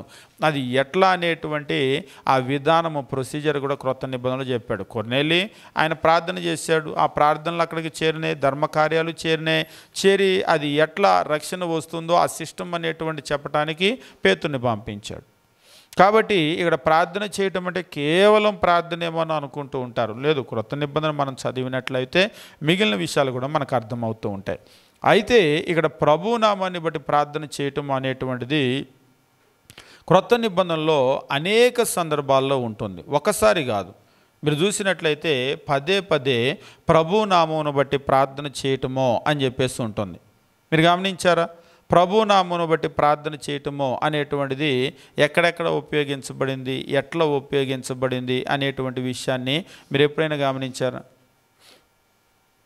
ప్రభు నామమును బట్టి ప్రార్థన చేయవారందరూ కూడా వాళ్ళు రక్షించబడతారు అని చెప్పేసి అన్నారు కదా. మీకు స్టెఫెను కూడా మీరు గమనించినట్లయితే ప్రభు నామమును బట్టి ఆయన ప్రార్థన చేసినట్లుగా ఉంటుంది. అపోస్తుల కార్యములు 7వ అధ్యాయము మనం గమనించేటప్పుడు, అపోస్తుల కార్యములు 7వ అధ్యాయము స్టెఫెను గూర్చినటువంటి విషయాలు మనం ఇక్కడ చూస్తూ ఉంటాం. ఆయన వాక్యాన్ని ప్రకటించటము, వాక్యాన్ని ప్రకటించినప్పుడు అక్కడ ఆయన్ని దాదాపుగా రాళ్లతో కొట్టి చంపినటువంటి సందర్భము ఇదంతా కూడా మనం చూస్తూ ఉంటాం. అయితే అపోస్తుల కార్యగ్రంథం మనం గమనించినప్పుడు 54వ వచనం నుంచి కనుక మనం చూసినట్లయితే, వారు ఈ మాట విని కోపంతో మండిపడి అతన్ని చూచి పండ్లు కొరికారు అని చెప్పేస్తూ అంటూ ఉన్నాడు. వారు ఈ మాట విన్నారు, విని అతన్ని చూసి పండ్లు కొరికారు అని చెప్పేస్తూ అంటూ ఉన్నాడు. ఆ తర్వాత మనం గమనించినప్పుడు అయితే అతడు పరిశుద్ధ ఆత్మతో నిండుకున్నవాడై ఆకాశం వైపు తేరి చూచి దేవుని మహిమను, యేసు దేవుని కుడిపార్శ్వమున నిలిచి ఉండుట చూచి, ఆకాశము తెరవబడి ఉండుట, మనుష్య కుమారుడు దేవుని కుడిపార్శ్వమున నిలిచి ఉండుట చూచుచున్నాను అని చెప్పేసి చెప్పాడు. నేను ఆకాశము తెరవబట్టం నేను చూశాను అని చెప్పేసి అంటూ ఉన్నాడు. అంతేకాదు దేవుని కుడిపార్శ్వమందు నిలిచి ఉన్నాడు మనుష్య కుమారుడు. ఇక్కడ ఒక విషయం గమనించండి, ఆకాశము తెరవబట్టం చూశాను, దేవుని కుడిపార్శ్వమున మనుష్య కుమారుడు నిలిచి ఉండటాన్ని నేను చూశాను అని చెప్పాడు.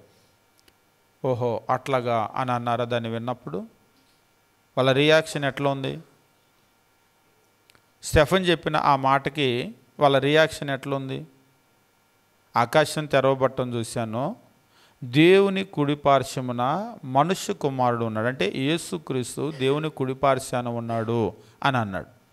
కింది లైన్లో మనం గమనించినప్పుడు, అప్పుడు వారు పెద్ద కేకలు వేసి చెవులు మూసుకొని,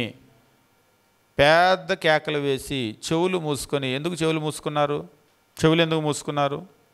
ఒకసారి ఎవరైనా పెద్ద సౌండ్ ప్లే చేశారనుకోండి, స్పీకర్లు ఇటు నుంచి డీజేలు దూబ్ దూబ్ దాబ్ దాబ్ అని అనుకోండి, కాసేపు భరించలేని శబ్దం వస్తే చెవులు మూసుకుంటాం. మరి వీళ్ళు ఎందుకు చెవులు మూసుకున్నారు?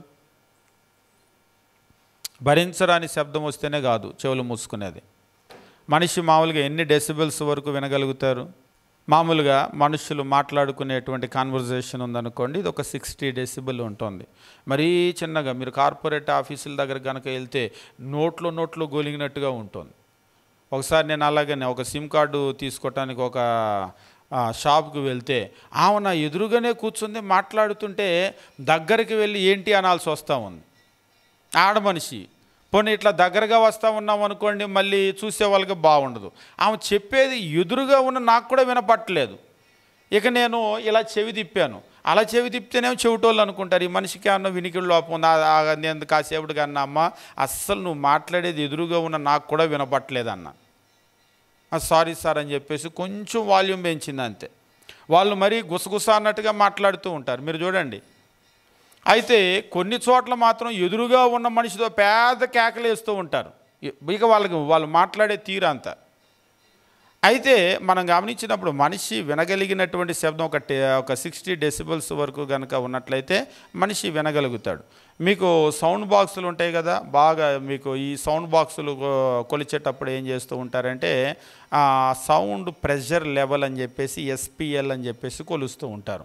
ఆ SPL ఎంత ఉంటే ఆ స్పీకరు అంత మన్నిక ఉంటుంది అని చెప్పేసి అర్థం అన్నమాట. మనిషి ఒక 135 డెసిబుల్స్ పైన కనుక వస్తే ఇక వినలేడు, చెవులు మూసుకోవాల్సిందే. పెద్ద సౌండ్లని అంటూ ఉంటాం కదా, అట్లా. మరి వీళ్ళెందుకు చెవులు మూసుకున్నారు? మనిషి పెద్ద శబ్దం వస్తే వినలేడు, చెవులు మూసుకుంటారు. రెండోది భరించలేనటువంటి మాటలు, వినకూడనటువంటి మాటలు అని అంటాం కదా, అప్పుడు కూడా చెవులు మూసుకుంటాం. ఆ చెడ్డ మాటలు వినకుండా. చెడ్డ మాటలు చెప్పేటప్పుడు అంటే చెడ్డ మాటలు వినకుండా అంటే మంచోళ్ళు అయితే మూసుకుంటారు, చెడ్డోళ్ళే మూసుకోరు. ఓయి మేము రోజు తిట్టే బూతులేగా అంటే వాళ్ళే మూసుకోరు. కానీ కొంతమంది ఉంటారు. ఒకసారి ఒక ఆయన అంటున్నాడు, పెద్ద బూతు మాట తిట్టాడు అయ్య గారు, బండ బూతు, నోట్లో నుంచి బయటకు కూడా రాదా బూతు అంటున్నాడు. ఏ నోట్లైనా అడ్డుపడి అమ్మమ్మ మనం మాట్లాడలేమండి ఆ మాట అంటున్నాడు. నిజంగా కొంతమంది తిట్టే మాట ఎదుటి వాళ్ళు రిపీట్ చేయలేరు. ఆ మాట నేను చెప్పలేనండి అని అంటారు. ఏంటి పర్లేదు చెప్పంటే, లేదండి నా నోట్లో నేను చెప్పలేనని అంటారు. అంటే వీళ్ళకి కూడా నోట్లో నాలుక ఉంది, ఆ నాలుక కూడా పలకగలిగేది, కానీ అది చెడ్డ మాట మనం పలకకూడదు అని. అలాంటి సందర్భంలో ఏం చేస్తారంటే నోట్లో మాటే అది ఉచ్చరించడం ఇష్టం లేనప్పుడు వినటం కూడా ఇష్టం ఉండదు, వాళ్ళు చెవులు మూసేసుకుంటారు. ఇక్కడ యేసును గురించి వీళ్ళ అభిప్రాయం ఎట్లా ఉందో చూడండి.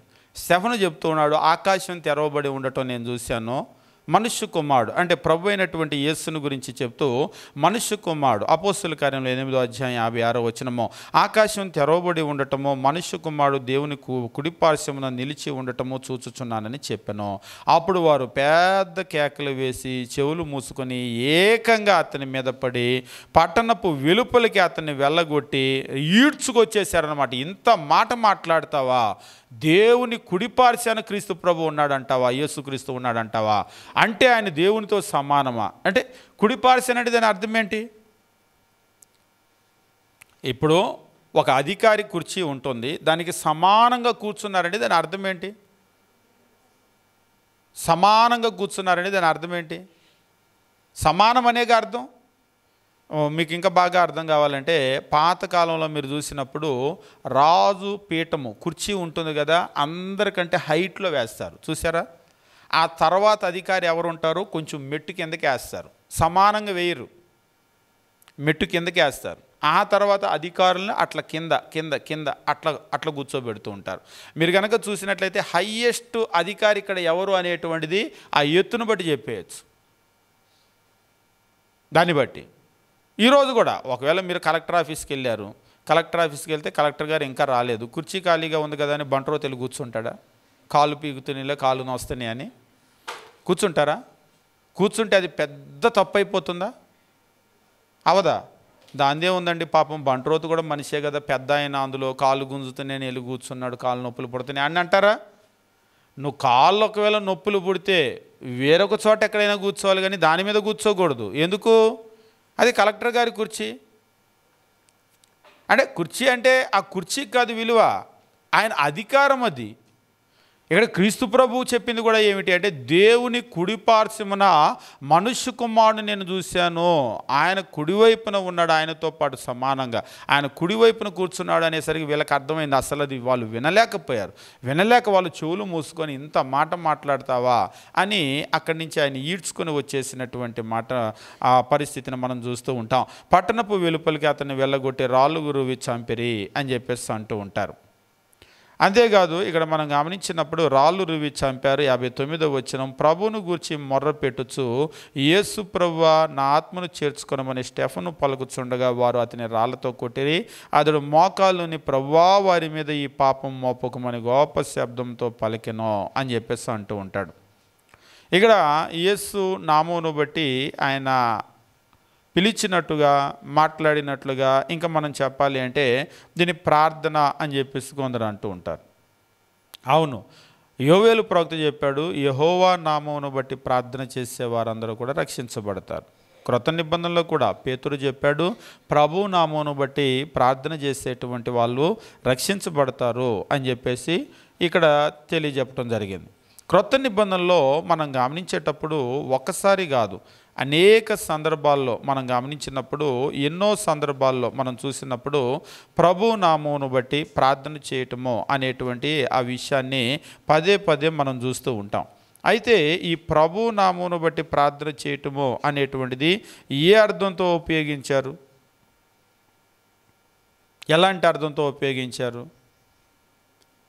ఈ ప్రభువును నామమును బట్టి ప్రార్థన చేయటం అనేటువంటిది ఒకవేళ ఇక్కడ కనుక చూసినట్లయితే నేరుగా యేసుక్రీస్తుకు చేసిన ప్రార్థన అన్నట్లుగా ఉంటుంది. స్టెఫను విషయంలో ఎక్కువ మంది అడుగుతూ ఉంటారు, అదేంటి ప్రార్థన తండ్రికి చేయాలని అంటారంటే, మనం అనటం కాదు, ప్రభు అయినటువంటి యేసు ఒకసారి శిష్యులు ఆయన దగ్గరికి వచ్చి, అయ్యా యోహాను ఆయన శిష్యులకి ప్రార్థన చేయటం నేర్పించాడు, మరి మేము కూడా నీ శిష్యులం కదా, మాకు కూడా ప్రార్థన చేయటం నేర్పించని అన్నారు. చాలా ఫేమస్ మోడల్ ప్రేయర్ అని అంటాం కదా, మాదిరి ప్రార్థన అని. ప్రభు అయిన యేసుని ప్రార్థన చేయటం నేర్పించు అన్నప్పుడే పరలోకమందున్న మా తండ్రి అని వాళ్ళకి ఆ ప్రార్థన ఎట్లా చేయాలో నేర్పిస్తూ ఉంటాడు. ఇక్కడ ప్రార్థన చేయటం నేర్పించు అన్నప్పుడు క్రీస్తు ప్రభు ప్రార్థన ఎవరికి అడ్రస్ చేయాలని నేర్పించాడు? పరలోకమందున్న మా తండ్రి అని ప్రార్థన చేయాలంటే ప్రార్థన తండ్రికి చేయాలి. కాబట్టి బైబిల్ మనం గమనించేటప్పుడు ప్రార్థన ఎలా చేయాలి అనేటువంటి విధానము నేర్పు అన్నప్పుడు ఆయన నేర్పించాడు. కాబట్టి ఈరోజు కూడా మనం ప్రార్థన చేయటం నేర్చుకునేటప్పుడు ఖచ్చితంగా మనము తండ్రికి ప్రార్థన చేయాలి. అది క్రీస్తు ప్రభు నేర్పినటువంటి ప్రార్థన. అడిగేటప్పుడు క్రీస్తు నామంలో అడగాలి. అందుకనే చివరిలో యేసుక్రీస్తు నామంలో, ఇది మనం నేరుగా తండ్రి దగ్గరకు వెళ్ళటానికి మనకు పర్మిషన్ లేదు, యేసుక్రీస్తు నామంలో దాన్ని మనం అడుగుతూ ఉంటాం. ఇది తెలియకుండా కొంతమంది ప్రార్థన చేసేటప్పుడు నేరుగా మా ప్రియమైన యేసయ్య అని చెప్పేసి ప్రార్థన చేస్తూ ఉంటారు. అది తప్ప, అట్లా అడగకూడదంటే క్రీస్తు ప్రభు అట్లా మనకు నేర్పించలేదు. ప్రార్థన ఎట్లా చేయాలి అంటే పరలోకమందున్న మా తండ్రి అని తండ్రిని అడగండి. ప్రార్థన మనం రిక్వెస్ట్ తండ్రికి పెట్టాలి. క్రీస్తు నామములో మనం అడగవలసినటువంటి అవసరం ఉంది. అయితే స్టెఫన్ నేరుగా ప్రార్థన చేస్తాడు కదా అంటే అట్లు కాదు, ప్రభు నామమును బట్టి ప్రార్థన చేయటము అనేటువంటి ఆ మాటను కనుక మనం గమనించినట్లయితే అనేక సందర్భాల్లో ఉంటుంది. ఇది ఎట్లా ఉపయోగించటం జరిగిందంటే, కొరింథీయులకు రాసినటువంటి మొదటి పత్రిక మనం గమనించినప్పుడు 1వ అధ్యాయము 2వ వచనము, కొరింథీయులకు రాసినటువంటి మొదటి పత్రిక 1వ అధ్యాయం మనం చూసినప్పుడు 1-2 వచనాలు, దేవుని చిత్తం వలన యేసుక్రీస్తు యొక్క అపోస్తులుగా ఉండుటకు పిలువబడిన పౌలునో సహోదరుడైన సోస్తెనేసునో కొరింథీలో ఉన్న దేవుని సంఘమును అనగా, బాగా గమనించండి, కొరింథీలో ఉన్న దేవుని సంఘము అనగా, దేవుని సంఘము అనగా ఏమిటి? దేవుని సంఘం అంటే అనగా యేసుక్రీస్తునందు పరిశుద్ధపరచబడిన వారై పరిశుద్ధులుగా ఉండుటకు పిలువబడిన వారికి అందరికీ, వారికిని మనకును ప్రభువుగా ఉన్న మన ప్రభు అయిన యేసుక్రీస్తు నామమున ప్రతి స్థలములో ప్రార్థించు వారికి అందరికీ శుభమని చెప్పి వ్రాయున్నది అని చెప్పేసి అంటూ ఉంటాడు. ప్రతి స్థలములో కూడా ప్రార్థించు వారికి అందరికీ అని చెప్పేసి అంటూ ఉంటాడు. మీరు ఆంగ్లంలో కనుక గమనించినట్లయితే దీన్ని తెలియజేస్తూ ఉంటాడు. ఏమన్నా అంటూ ఉంటాడంటే ప్రతి నామంలో కూడా ప్రార్థించే వారికి అని చెప్పేసి అన్నప్పుడు with all that in every place call upon name of Jesus Christ. Call ఇక్కడ అంటున్నాడు call upon the name of Jesus Christ అంటే యేసుక్రీస్తు నామములో ప్రార్థన చేసేవారికి అని అంటూ ఉన్నాడు. అంటే ప్రభు నామమును బట్టి ప్రార్థన చేయటం అనేటువంటిది ఇప్పుడు క్రైస్తవుల్ని ఎట్లా చెప్పేవాళ్ళంటే వాడుకగా వీళ్ళు ప్రభు నామమును బట్టి పిలిచేవాళ్ళు అని అంటున్నాడు. ఇక్కడ కూడా క్రైస్తవులు అని గుర్తించడానికి ప్రభు నామమును బట్టి పిలిచేటువంటి వాళ్ళు. దాన్నే పిలవటం అంటే ప్రార్థన చేయటం అడగటం అని అంటూ ఉంటాం కదా. లోకం ఈరోజు మనల్ని అట్లనే అంటుంది, వీళ్ళు ప్రార్థన వాళ్ళండి, వీళ్ళు ప్రార్థనకి వెళ్ళే వాళ్ళండి అని అంటూ ఉంటారు. ఇక్కడ కూడా మొదటి శతాబ్దంలో క్రైస్తవుల యొక్క గుర్తింపు వీళ్ళు ప్రభువు నామమును బట్టి పిలిచేవాళ్ళు, ప్రార్థించేవాళ్ళు అని చెప్పేసి అంటూ ఉంటాడు. కాబట్టి యోవేలు ప్రవక్త కూడా ఏం చెప్పాడంటే ప్రభువు నామమును బట్టి ప్రార్థన చేసే వాళ్ళు ఎవరో వాళ్ళు రక్షించబడతారు. అయితే యోవేలు దాన్ని ప్రభువు నామము అనకుండా యెహోవా నామము అని చెప్పేసి అన్నాడు. ఆ యెహోవా నామమే క్రొత్త నిబంధనలోకి వచ్చినప్పుడు ప్రభు అయినటువంటి యేసుని గురించి చెప్పబడినటువంటి విషయం. కాబట్టి యేసుక్రీస్తుని గురించి యోవేలు యెహోవా అన్నాడు అంటే అవును, యోవేలు అన్నటువంటి ఆ యెహోవా ప్రభు అయినటువంటి యేసే. అనేక సందర్భాల్లో అది పదే పదే పదే మనకు కనబడుతూనే ఉంటుంది. అననీయ కూడా వచ్చి సౌలు బాప్తిసం పొందటానికి ముందుగా సౌలుతో ఒక మాట చెప్తూ ఉంటాడు. అపోస్తలుల కార్యములు 22వ అధ్యాయం మనం గమనించేటప్పుడు దేవుని వాక్యము ఈ రీతిగా చెప్తూ ఉంటాడు. అపోస్తలుల కార్యములు 22వ అధ్యాయం మనం గమనించినప్పుడు 16వ వచనం మనం చూసినట్లయితే దమస్కుకు వెళ్ళేటువంటి మార్గంలో ఆయన ప్రభువుని చూడటము, కనుదృష్టి పోవటము, అపోస్తలులైనటువంటి పౌలు నువ్వు లేచి పట్టణంలోకి వెళ్ళు, నువ్వు ఏం చేయాలో తెలియజేయబడుతుందని చెప్పేసి అంటాడు. అప్పుడు అననీయ అనేటువంటి ఒక భక్తుని దగ్గరకు వచ్చి ప్రభు తినని అనేటువంటి ఆ యొక్క వీధికి వెళ్ళు, అక్కడ సౌలు ఉన్నాడు, ఆయనకి నన్ను గురించి నువ్వు ప్రకటించాలి అని చెప్పేసి అన్నాడు. అన్నప్పుడు అయ్యా ఆయన బహు దుర్మార్గుడు, ఇదిగో ఎట్లా హింసిస్తున్నాడు అంటే అదంతా నాకు తెలుసులే కానీ ఆయన నేను ఏర్పాటు చేసుకున్న సాధనం నువ్వు వెళ్ళన్నాడు. వెళ్ళన్నప్పుడు అననీయ అక్కడికి వచ్చాడు. అక్కడికి వచ్చి అక్కడ జరుగుతున్నటువంటి విషయము తెలియజేస్తూ ఉంటాడు. అపోస్తలుల కార్యములు 22వ అధ్యాయం 12వ వచనం అందరూ ధర్మశాస్త్రం చొప్పున భక్తిపరుడు అక్కడ కాపురం ఉన్న యూదులందరి చేత మంచి పేరు పొందిన వాడినైన అననీయ అను ఒకడు నా యొద్దకు వచ్చి నిలిచి సౌలా సహోదరా దృష్టి పొందమని నాతో చెప్పగా ఆ గడియలోనే నేను దృష్టి పొందితిని అని చెప్తూ ఉన్నాడు సౌలు. 14వ వచనం అప్పుడు మన పితరుల దేవుడు తన చిత్తము తెలుసుకుంటకు ఆ నీతిమంతును చూచుటకు ఆయన నోటి మాట వినుటకు నిన్ను నియమించాడు. ఇక ఆ వాక్యం తగ్గిందయ్యా అననీయ అంటున్నాడు. మన పితరుల దేవుడు తన చిత్తాన్ని తెలుసుకోవటానికి ఆ నీతిమంతుని చూడటానికి అంటే యేసుని గురించి చెప్తూ ఉన్నాడు. ఆయన నోటి మాట వినటానికి ఆయన నిన్ను నియమించుకున్నాడు. 15వ వచనమో నీవు కన్న వాటిని గురించి విన్నవాటిని గురించి సకల మనుషులు ఎదుట ఆయనకు సాక్షివై ఉండవు. 16వ వచనం గనుక నీవు తడవు చేయట ఎందుకు లేచి ఆయన నామమును బట్టి ప్రార్థన చేసి బాప్తిసం పొంది నీ పాపాలు కడిగి వేసుకో. ఆయన నామమును బట్టి ప్రార్థన చేసి మన క్రొత్త నిబంధనలో పదే పదే కనబడుతూ ఉంటుంది యేసు నామమును బట్టి ప్రార్థన చేయటము అని చెప్పేసి. యేసు నామమును బట్టి ప్రార్థన చేయటము అనేటువంటిది యోవేలు చెప్పింది ఏమిటంటే యెహోవా నామమును బట్టి ప్రార్థించు వారందరూ అని చెప్పేసి అన్నాడు. అక్కడ చెప్పినటువంటి యెహోవానే యేసు. అంటే దీన్ని అంటే ప్రార్థనకి వెళ్ళేవాళ్ళు అని చెప్పేసి వీళ్ళు ప్రార్థన వాళ్ళని ఎట్లయితే అంటున్నాడో కొరింథీయులకు రాసిన మొదటి పత్రిక 1:2 ఇందాక మనం గమనించాము. వాళ్ళు యేసుక్రీస్తు నామమును బట్టి పిలిచేవాళ్ళు, ప్రార్థన చేసేవాళ్ళు, అడిగేవాళ్ళు అని క్రైస్తవుల గురించి చెప్పేవాళ్ళు అనమాట.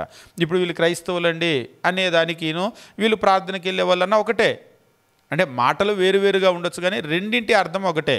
మీరు పల్లెటూళ్ళు కనుక వెళ్తే మరీ పచ్చిగా వీళ్ళు ప్రార్థన వాళ్ళండి అని అంటారు. అంటే దాని అర్థం ఏంటంటే వీళ్ళు క్రైస్తవులనే అర్థము.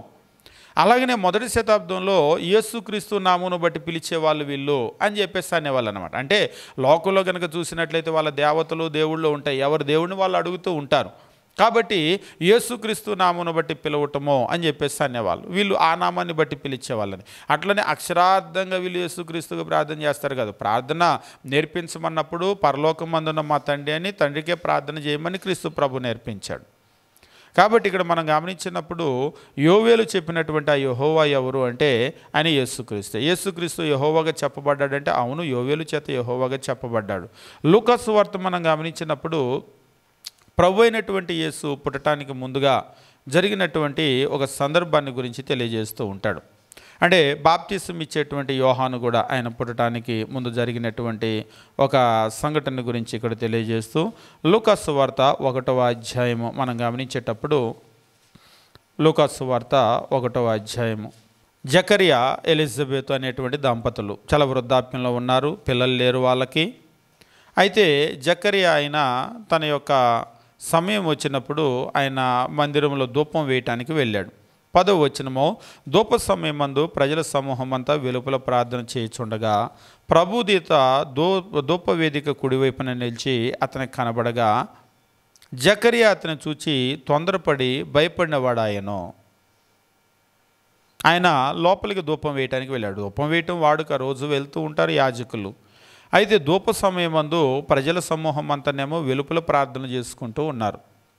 ప్రార్థన చేసుకుంటూ ఉంటే ప్రభుదూత ధూపవేదిక కుడివైపున నిలిచి ఆయన కనబడ్డాడు.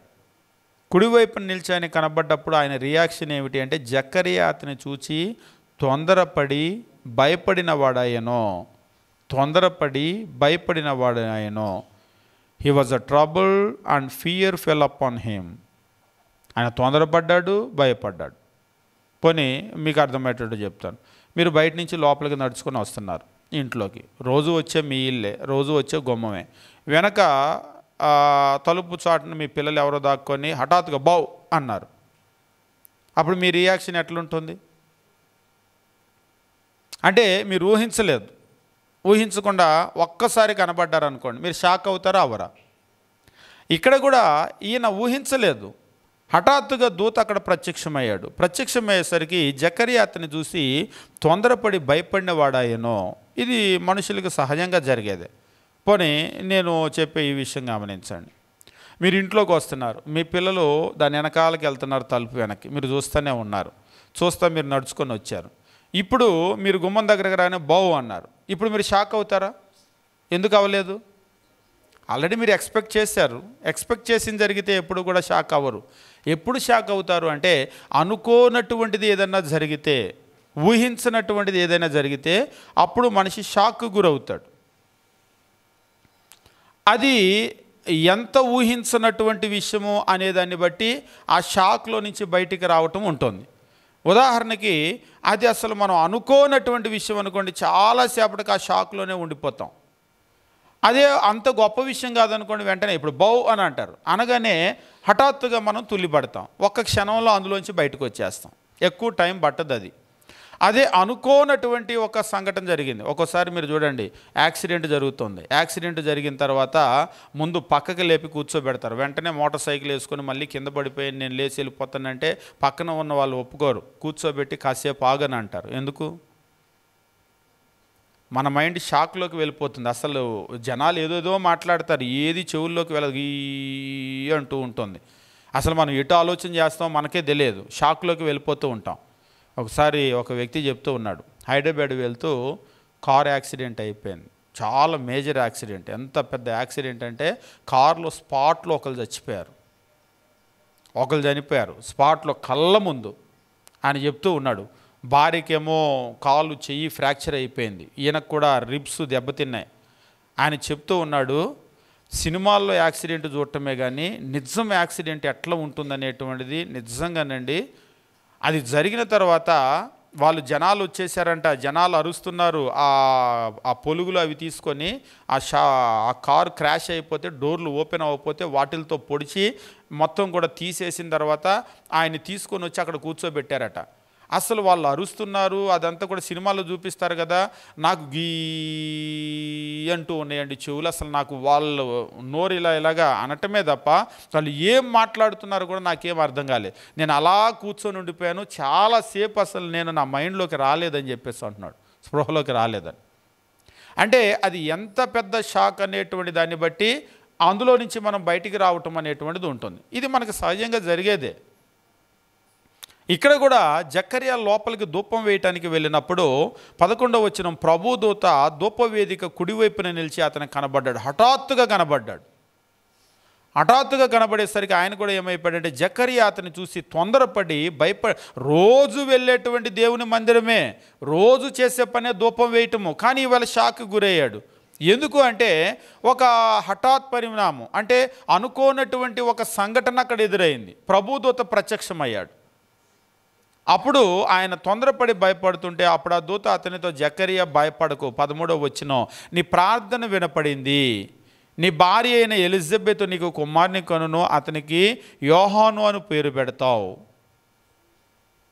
జకరియా భయపడొద్దు, నీ ప్రార్థనలు వినబడ్డాయి, నీ భార్య అయిన ఎలిజబెత్ నీకు కుమారుని కనబోతుంది, అతనికి నువ్వు యోహాను అని పేరు పెడతావు అని అంటే అతడు ప్రభు దృష్టికి గొప్పవాడే. బాగా గమనించండి, ముఖ్యమైన పదము, అతడు ప్రభు దృష్టికి గొప్పవాడే, ద్రాక్షరసమైన మద్యమైన త్రాగక తన తల్లి గర్భమున పుట్టింది మొదలుకొని పరిశుద్ధాత్మతో నిండుకున్నవాడై అంటే బాప్తిసం ఇచ్చే యోహాను గురించి తెలియజేస్తున్నాడు. ముఖ్యమైన పదము, ఇజ్రాయేలీల్లో అనేకులను ప్రభువైన వారి దేవుని వైపుకు తిప్పును. ఇజ్రాయేలీలలో అనేకులను ప్రభువైన వారి దేవుని వైపుకు తిప్పును. ఎవరి వైపు? ప్రభువైన వారి దేవుని వైపు. And he will turn many of the children of Israel to the Lord their God, to the Lord their God. ప్రభువైన వారి దేవుని వైపు తిప్పుతాడు. ప్రభువైన వారి దేవుడు. ఎవరి దేవుడు? ఇది ఎవరి గురించి మాట్లాడుతున్నాడు? బాప్తిసం ఇచ్చే యోహాను ప్రజలను ప్రభువైన వారి దేవుని వైపు తిప్పుతాడు. అవును, బాప్తిసం ఇచ్చే యోహాను వచ్చి ఎవరిని ప్రకటించాడు? ఎవరి వైపు తిప్పాడు? ప్రజలందరినీ. అరణ్యంలో కేక వేసేటువంటి ఒకరిని శబ్దమో, ప్రభు మార్గం సరళం చేయండి అని. ఎవరా వచ్చే ప్రభు? ప్రభు అయినటువంటి యేసు. వీళ్ళ హృదయాలని ప్రభువైన వారి దేవుని వైపు తిప్పుతాడు, యేసు వైపు తిప్పుతాడు. అంటే యేసు ఎవరు? దేవుడు. దూత వచ్చి తెలియజేస్తున్నాడు, యేసు దేవుడు, ప్రభువైన వారి దేవుడు. ఎవరి దేవుడు? ఇది ఇంకా డిఫికల్ట్ పాయింట్ కొందరికైతే. యేసు ఎవరి దేవుడు? ఇజ్రాయేలీల దేవుడు యేసు. ఆ మాట చెప్తేనే చెవులు మూసేసుకున్నారు. భరించలేనటువంటి మాట, మాకొక్కడే దేవుడు ఉన్నాడు, మాకెవరూ లేరు అని ఈడ్చుకొని వెళ్ళి రాళ్ళతో కొట్టేశారు. వాళ్ళు నమ్మలేనటువంటి సత్యం ఏమిటి అంటే వాళ్ళకి దేవుడు ఒక్కడే, వన్ గాడే, కానీ తండ్రి మాత్రమే కాదు, కుమారుడు ఇజ్రాయేలీల దేవుడు. దూత వచ్చి స్వయంగా చెప్తున్నాడు. ఈరోజు కొంతమంది యేసుక్రీస్తు దేవుడా, మాకు దేవుడా అని అంటూ ఉంటారు. మీకే కాదు, ఇజ్రాయేలీలకు కూడా దేవుడే. వాళ్ళు వినలేక చెవులు మూసుకున్నారు, కానీ అది నిజం. యేసు దేవుడు, యేసు యెహోవా. పాత నిబంధనలో చెప్పబడినటువంటి యెహోవా తండ్రి మాత్రమే కాదు, యేసుకు యెహోవా అనేటువంటి పేరు ఉంది. నా నామం ఆయనకి పెట్టబడి ఉన్నది అని చెప్పేసి చెప్తూ ఉంటాడు దేవుడు. కాబట్టి ఆయన నామం పెట్టబడినటువంటి ఏకైక వ్యక్తి ఎవరు అంటే ప్రభు అయినటువంటి యేసు. కాబట్టి ఇక్కడ దూత కూడా ప్రత్యక్షమై జకర్యాకు తెలియజేసినటువంటి విషయం ఏమిటి అంటే బాప్తిసం ఇచ్చేటువంటి యోహాను గురించి మాట్లాడుతూ ఇక్కడ 14 నుంచి 16 వచనంలో ఆయన గురించి చెప్తూ ఉన్నాడు. మాతడు ప్రభు దృష్టికి గొప్పవాడవుతాడు, ద్రాక్షరసమైన మద్యమైన త్రాగకుండా తన తల్లి గర్భమున పుట్టింది మొదలుకొని పరిశుద్ధాత్మతో నిండుకున్నవాడై ఇజ్రాయేలీల్లో అనేకులను ప్రభు అయిన వారి దేవుని వైపు తిప్పును. ఆ ప్రభు అయిన వారి దేవుడే యేసు. అంటే ఇక్కడ చెప్పబడినటువంటి ఆ దేవుడు యేసు. ఇందులో జీర్ణించుకోలేనటువంటి ఒక విషయం, కొంతమందికి ఏంటంటే ఎక్కువ తింటే జీర్ణం, కొంతమందికి కాదు, ఎవరికైనా. ఇప్పుడు ఎక్కువ తింటే ఏమవుతుంది? ప్రతి పూట మనం ఎంత తింటామో మనకు కొలత ఉంటుంది. ఒకసారి మేము చిత్తూరు జిల్లా వెళ్ళాం. చిత్తూరు జిల్లా వెళ్తే అక్కడ సంకటి తింటారు. చిత్తూరు జిల్లాలో కలి సాపిడువాంగ్లా అని చెప్పేసి అన్నారు. అంటే సంకటి తింటారా అన్నారు. తింటాను తీసుకొని రమ్మన్నా. తింటాను తీసుకొని రమ్మంటే సంకటి తీసుకొని వచ్చారు, అన్నం కూడా తీసుకొని వచ్చారు. సంకటి అన్నం రెండు కూడా తీసుకొని వచ్చారు. ఏది ముందు తినాలి, ఏది వెనక తినాలి? పని మీకు అర్థమయ్యేటట్లు చెప్తాను. మనం భోజనానికి వెళ్ళినప్పుడు చపాతీ పెట్టారు, అన్నం కూడా పెట్టారు. ఏది ముందు తినాలి, ఏది వెనక తినాలి? చపాతీ ముందు తినాలా, అన్నం ముందు తినాలా? ఎందుకు? ఒకరు అన్నారు చపాతీ అయితే గుండ్రంగా ఉంటుంది కానీ, అంటే గుండ్రంగా ఉంటే ముందు తినాలా? ఎందుకు చపాతీ ముందు తింటాం అది చపాతీ కదండి అన్నాడు ఒకసారి ఒక ఆయన. అంతేనా? అది చపాతీ. మనకి అన్ని ఆహార పదార్థాలు ఒకేలా అరగవు. కొన్ని మందం అంటే జీర్ణం అవటానికి ఎక్కువ సమయం పడుతుంది, కొన్ని తేలిగ్గా జీర్ణం అవుతాయి. పోనీ ఇడ్లీ తిన్నారనుకోండి వెంటనే సులభంగా జీర్ణం అవుతుంది. పూరి తిన్నారనుకోండి అంత త్వరగా జీర్ణం అవ్వదు. చపాతీ కూడా అలాగనే అంత త్వరగా జీర్ణం అవ్వదు. మీకు రైస్ త్వరగా జీర్ణం అయిపోతుంది, కానీ ఆ రైస్లో రాగి కలిపారనుకోండి రాగి త్వరగా జీర్ణం అవ్వదు. ముందు మీరు అన్నం తినేసారనుకోండి మనకు తెలియదు, కానీ ఏం తిన్నామనేది వీటికి బాగా సెన్సార్లు ఉంటాయి. ఇది తేలిగ్గా జీర్ణమయ్యే ఆహార పదార్థం అని కొంచెం యాసిడ్ వదులుతుంది. తర్వాత మీరు సంకటేసారనుకోండి ఎక్కువ యాసిడ్ రాదు. అందుకనే ముందేం చేస్తామంటే చపాతీలు ముందు కష్టంగా జీర్ణమయ్యేటువంటిది, అంటే ముందు మనకి యాసిడ్ రిలీజ్ అవుతుంది కదా, స్టమక్లో యాసిడ్ ఉంటుంది. అందుకే కఠినంగా జీర్ణమయ్యేటువంటిది ముందు వేసేసామనుకోండి అది జీర్ణం అవుతుంది. సులభంగా జీర్ణమయ్యేటువంటిది లాస్ట్లో వేస్తూ ఉంటాం. అందుకనే పెద్దవాళ్ళు చెప్తూ ఉంటారు అన్నం తినేటప్పుడు ఎప్పుడు నీళ్ళు తాగేయకూడదు. ఆల్రెడీ లోపల యాసిడ్ ఉంది, ఒక గ్లాసు నీళ్ళు లోపల పోసారనుకోండి యాసిడ్ అంతా సప్పన ఆరిపోయింది అంతే. ఇక ఇప్పుడు తిన్నారనుకోండి జీర్ణం అవ్వదు. అందుకని మీకు ఏం చేస్తూ ఉంటారంటే అసలు కొన్ని దేశాల్లో అయితే ముందు సూప్ తీసుకుంటారు. ఆ సూప్ తీసుకున్నప్పుడు ఏంటంటే లోపల ఉన్నటువంటి యాసిడ్స్ అంతా, అంటే సూప్ మీరు నోట్లో పెట్టగానే లాలాజలం ఊరుతుంది. ఈ లాలాజలం అనేటువంటిది డైజెషన్ బాగా అవ్వటానికి ఉపయోగపడుతుంది. అందుకని పెద్దవాళ్ళు నవిలి నవిలి నవిలి మింగాలి మొదన 36 సార్లు నవలాలంటారు. అంటే మనమేం లెక్క పెట్టుకోవాల్సిన అవసరం లేదు, 1 2 3 10 20 అని ఎక్కువ సార్లు నమలాలి అని చెప్పేసి దాని అర్థం అనమాట. అంటే ఈ లాలాజలం అనేటువంటిది ఎక్కువగా వచ్చిందనుకోండి అది లోపలికి వెళ్ళి యాసిడ్ త్వరగా అది మనకి జీర్ణమైపోతూ ఉంటుంది. అందువల్ల మనం ఏం చేస్తూ ఉంటామంటే దాన్ని మనం తింటూ ఉంటాం. అక్కడ మాకు సంకటి తీసుకొని వచ్చారు. ఏది నేను ముందు అన్నం తినేపోతుంటే సంకటి తర్వాత తింటాను అంటే ముందు సంకటి తినండి అని అన్నారు. ముందు సంకటి తినండి, అది అట్లా జీర్ణం అవటానికి కష్టంగా ఉంటుంది కదా, దాన్ని తినండి, లాస్ట్లో మీరు అన్నం తినండి అని చెప్పేసి అన్నారు. అంటే ఇక్కడ నేను తెలియజేయాలనుకున్నటువంటి విషయం ఏమిటి అంటే కొన్ని విషయాలు జీర్ణం అవటానికి మందంగా ఉంటాయి భౌతికంగా. కొన్ని విషయాలు విన్న విషయాలను జీర్ణం చేసుకోవటం కూడా మందంగా ఉంటుంది కొంతమందికి. తింటే ఎలాగైతే అరగకుండా మందంగా ఉంటుందో ఎక్కువగా మందంగా ఉండేటువంటి అంటే జీర్ణం అవటానికి కష్టంగా ఉండే ఆహారం తిన్నామనుకోండి మనకు చాలా కష్టంగా ఉంటుంది, తెల్లారికి కూడా అరగదు. అవే త్రేపులు వస్తున్నాయని అంటారు కదా. ఎప్పుడైనా మీకు ముందు రోజు తిన్నది తెల్లారికి తేపు వచ్చిందా? రాలేదు. ఎప్పుడు వచ్చిందంటే దాని అర్థం ఏంటి? ఇంకా లోపల పెండింగ్ వర్క్ ఉంది అని అర్థం. అప్పుడు మనం ఏం చేయాలంటే ఇక ఆ పూట తినకూడదు. లోపల ఇంకా ఆ త్రేపులు వస్తున్నాయంటే లోపల ఇంకా పెండింగ్ వర్క్ మిగిలి ఉంది అని అర్థం. ఆ పూటకి ఏమీ తినకూడదు. ఆ పూటకి ఏమీ తినకుండా దాన్ని అట్లా వదిలేసామనుకోండి చక్కగా నీట్గా డైజెషన్ అవుతుంది. మరలా ఆకలి పుట్టాలి. ఆకలి పుట్టింది అంటే దాని అర్థం ఏంటంటే లోపల వర్క్ అంతా మొత్తం నేను ఇన్కంప్లీట్ అంతా కూడా నేను పూర్తి చేసేసాను, ఇప్పుడు నువ్వు రెడీగా నువ్వు ఏదైనా తినొచ్చు అని చెప్పేసి ఒక సిగ్నల్ అన్నమాట ఆకలి. కానీ ఆధునిక ప్రపంచంలో ఆకలి అనేటువంటిది లేదు. టైం అయిందా, టిఫిన్ టైం అయింది, ఏం తేలేదేంటి ఇంకా అని అంటాం. టిఫిన్ అయిపోతుంది, టిఫిన్ అయిపోగానే మళ్ళీ 12 1 గంట అయింది అని అంటారు. 12 1 గంటకి ఒకవేళ చేపలో రొయ్యలో మాంసం తెచ్చారనుకోండి ఒకసారి మేము అంటాం అస్సలు మేము తినాల్సిన పనే లేదు. నిన్న కూడా మేము మధ్యాహ్నం పొద్దుటిపూట వెళ్ళాం. పొద్దుటిపూట వెళ్తే మాకు టిఫిన్ ఇచ్చారు. ఆ టిఫిన్ తింటే నేను చెప్తా ఉన్నాను మీ ఊరు మరీ మోసమైన ఊరండి. మా ఊర్లో విజయవాడలో ఇడ్లీ అంటే ఇంత వేస్తారు, అక్కడ ఇడ్లీ ఇంత వేస్తున్నారు, రేపల్లి దోశ ఇంత పెద్దది వేస్తున్నారు, పూరి ఇంత పెద్దది ఉంది, ఒక్క పూరి తింటే మనిషికి సరిపోతుంది. ఇట్లా అయితే బిజినెస్ అవ్వదండి. మా విజయవాడలో అయితే చిన్న చిన్నవి వేస్తారు. అక్కడ ఒకసారి తింటే ఒక పూట తింటే సాయంత్రానికి కూడా అరగటం లేదు. దోశ పెట్టారు, దోశ పెట్టి మళ్ళీ పూరి తెచ్చాను తినమన్నారు, అయిపోయింది. నేను చెప్పాను నాకు ఇవాళ కంప్లీట్ అయిపోయింది, ఇంక ఇవాళకి ఏం తినాల్సింది లేదని అన్న. మధ్యాహ్నం మరలా టైం అయింది కదా సార్ భోజనం చేయండి అంటున్నారు మీటింగ్లో. అది కూడా చికెన్ ఇంత తీసుకొని వచ్చారు. ఇంత తీసుకొని వచ్చి ఆ ప్లేటును చూసి భయపడి అసలు నేను చేయి కూడా కడుక్కోలేదు. నేను చెప్పాను అది తీస్తే తప్ప నేను అసలు చేయి కూడా కడుక్కోను, దాన్ని చూస్తే భయం వేస్తుందని. సరే తీస్తానులే అని కొద్దిగా తీశారు. నేను చెప్పాను మరలా మీరు ఎంత పెట్టినా కానీ నేను నైట్ మీటింగ్కి వెళ్ళాలి, మరలా అక్కడ నా కోట నాకు ఉంటుంది, తిననంటే వదిలిపెట్టరు.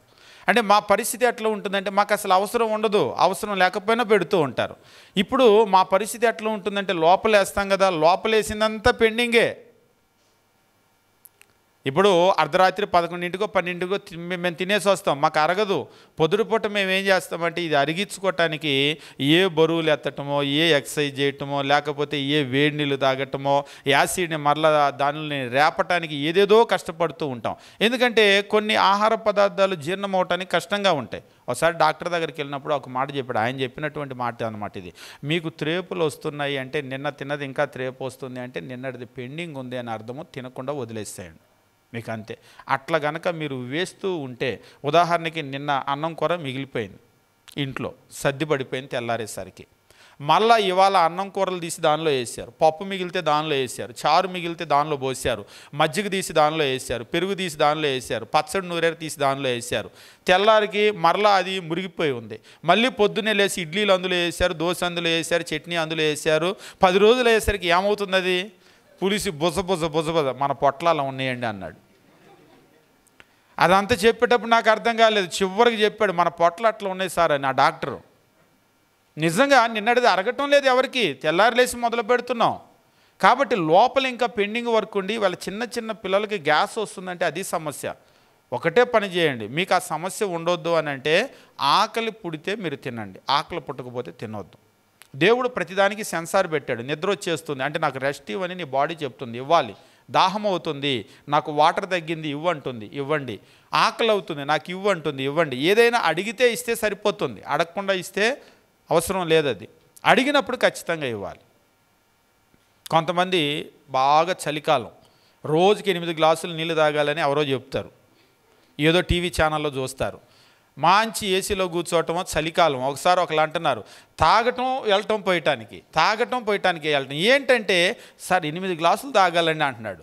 అది ఎండాకాలం. ఇప్పుడు 8 గ్లాసులు అనేది ఒక యావరేజ్గా చెప్పారు. నువ్వు మండు టెండలో వెళ్ళావు, ఉన్న వాటర్ అంతా ఆవిరైపోయింది. 8 కాదు 16 తాగాలి అవసరం. అక్కడ రేడియేటర్ ఎండిపోయింది అనుకోండి, పొయ్యాలి. ఉదాహరణకి చల్లగా ఉంది కూలింగ్లో, పొయ్యాల్సిన అవసరం లేదు. అది కిడ్నీల మీద ఎక్కువ భారం అయిపోతూ ఉంటుంది. కాబట్టి డాక్టర్లు చెప్పేది ఏంటంటే మామూలుగా వాళ్ళు కొలత కొలిసి వాళ్ళు చెప్తూ ఉంటారు, అది పరిస్థితిని బట్టి మారుతూ ఉంటుందన్నమాట. అలాగనే ఆహారం కూడా, ఆత్మీయంగా కూడా ఆహారం అలాగనే. ఆత్మీయంగా కూడా జీర్ణం అవటానికి మందంగా ఉండే ఆహారం ఉంటుంది, మాంసం లాంటి ఆహారం. అది ఎవరికి అంటే అది జీర్ణం చేసుకోగలిగినటువంటి జ్ఞానేంద్రియాలు వచ్చినటువంటి పెద్దలకి, అంటే ఆత్మీయంగా ఎదిగినటువంటి వాళ్ళకి. దేవుడు అనేటువంటి విషయమో లేకపోతే దైవత్వాన్ని గురించినటువంటి విషయాలు నిజంగా చిన్న చిన్నగా ఉన్నటువంటి వాళ్ళకు అంతగా అర్థం కావు. దేవుడు, తండ్రి, కుమారుడు, పరిశుద్ధాత్మ, లేకపోతే వాళ్ళ ఐక్యత, ఈ విషయాలు అర్థం కావు. మేము బైబిల్ కాలేజీలో చేరినప్పుడు మెడ్రాసులో ఫస్ట్ ఇయర్ గాడ్ హెడ్ అర్థం కాలేదు, సెకండ్ ఇయర్ అర్థం కాలేదు. ఒక టీచర్ దగ్గరికి వెళ్ళాను, ఎంత చదువుతున్నా అర్థం కాలేదు అంటే ఒక నవ్వి అర్థమైద్దిలే అన్నాడు. అర్థమైదిలే అన్నాడు. సార్ సెకండ్ ఇయర్ అయిపోతుంది ఇంకెప్పుడండి అంటే అర్థం అవుతుంది, టైం ఉంటుంది, ప్రతిదానికి టైం ఉంటుంది. అందుకే కదా మీకు ఇప్పుడు పెట్టలేదు గాడ్ హెడ్ అనే సబ్జెక్టు, మీకు చివరిలో వస్తుంది. అది అప్పటికి అర్థమవుతుంది, అప్పటికి మీకు ఆ వయసు వస్తుంది, ఆ పరిపక్వత వస్తుంది, అర్థం చేసుకోగలుగుతారు. కానీ ఇక్కడ సమస్య ఏమిటి అంటే ఇప్పుడు చిన్న చిన్న వాళ్ళ మీద పెద్ద పెద్ద లోడ్ వేసేస్తూ ఉంటాం. ఒక్కోసారి మేము అప్పుడప్పుడు సేవకులకు కూడా చెప్తాం, నువ్వు తయారు చేసుకున్న ప్రసంగం మంచి ప్రసంగమే, కానీ ఇక్కడ వీళ్ళకి చెప్పే ప్రసంగమా? ఆత్మీయంగా పిల్లలుగా ఉన్నారు వాళ్ళు, వాళ్ళ మీద నీకేదో ప్రకటన గ్రంథం వచ్చు కదా అని చెప్పేసి వాళ్ళ మీద ప్రయోగిస్తే లోకంలో అంటారు పిచ్చుక మీద బ్రహ్మాస్త్రం అని. కాబట్టి మనం ఎంతవరకు చెప్పాలో, ఎవరికి చెప్పాలో జీర్ణమయ్యేంత అంతవరకే. దేవుని గురించిన విషయాలు కూడా స్టెఫను చెప్తూ ఉంటే వాళ్ళు వినలేకపోయారు, చెవులు మూసేసుకున్నారు, వాళ్ళు భరించలేకపోయారు, జీర్ణం కాలేదు. ఇక్కడ కూడా బైబిల్లో మనం గమనించేటప్పుడు యేసు దేవుడు మాత్రమే కాదు, ఇజ్రాయేలీలకు దేవుడు. అస్సలు ఇది జీర్ణం కానటువంటి విషయం. కానీ ఇది చెప్పింది ఎవరో కాదు, సాక్షాత్తు దేవదూత ప్రత్యక్షమై చెప్పినటువంటి విషయం ఇది. ఆయన ఇజ్రాయేలీల దేవుడు. కాబట్టి మనం గమనించేటువంటి విషయం ఏమిటంటే యేసు యొక్క దైవత్వాన్ని గురించి మనం శంకించవలసినటువంటి అవసరం లేదు, మనం దాని మీద అనుమానపడవలసినటువంటి అవసరం లేదు. యేసు దేవుడు, ఆయన ఆరాధించబడినటువంటి దేవుడు, ఆయన మహాదేవుడు, ఆయన సర్వాధికారి అయినటువంటి దేవుడు.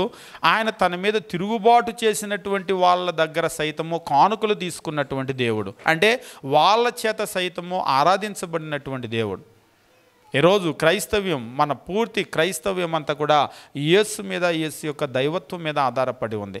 నిజంగా యేసు యొక్క దైవత్వం కనుక అర్థమైతే ఇక 100కి 100 ఆయన చెప్పిన ఏ విషయమైనా కళ్ళు మూసుకొని మనం నమ్మొచ్చు, ముందుకు వెళ్ళిపోవచ్చు. ఎందుకంటే ఆయన చెప్పాడంటే 100కి 100 నిజమవుతుంది. ఆ విశ్వాసాన్ని మనం కట్టుకోవాలి. మొదట ఆయన మీద ఆ విశ్వాసాన్ని కట్టుకోవాలి. ఈరోజు ముఖ్యమైనటువంటి అనేకమైనటువంటి ప్రాథమికమైన విషయాలు, ఒక బిల్డింగ్ ఎంత గాల్లోకి కట్టినా కింద ఉన్న పిల్లర్లు పడేస్తే పైన ఉన్న ఆకాశంలో బిల్డింగ్ అంతా నేలమట్టం అయిపోతుంది. ఏంటంటే దాని పునాదులు పడిపోయినాయి. ఈరోజు క్రీస్తు మీద మన జీవితాలు కట్టుకుంటుంటే అపవాదు వచ్చి క్రీస్తుని కొట్టేస్తున్నాడు, పునాదులు కొట్టేస్తున్నాడు. పైన ఉన్న మన విశ్వాస జీవితం అంతా మాంతం కూలిపోయేటువంటి పరిస్థితులు. కాబట్టి ఈరోజు మీరు చాలా జాగ్రత్తగా ఉండండి. ప్రభు అయినటువంటి యేసు విషయంలో ఆయన ఎవరు అనేటువంటి విషయమో మనం ఏమాత్రం సందేహం ఉండవలసినటువంటి అవసరం లేదు. ఆయన దేవుడు, ఆయన సర్వాధికారి అయిన దేవుడు. యోహాను సువార్తల్లో చెప్తూ ఉంటాడు, యోహాను భక్తుడు చెప్తూ, ఆదియందు వాక్యము నేను, వాక్యము దేవుని యొద్ద ఉండెను, వాక్యము దేవుడై ఉండెను, సమస్తము ఆయన మూలంగా కలిగింది, కలిగి ఉన్నదేది ఆయన లేకుండా కలగలేదు.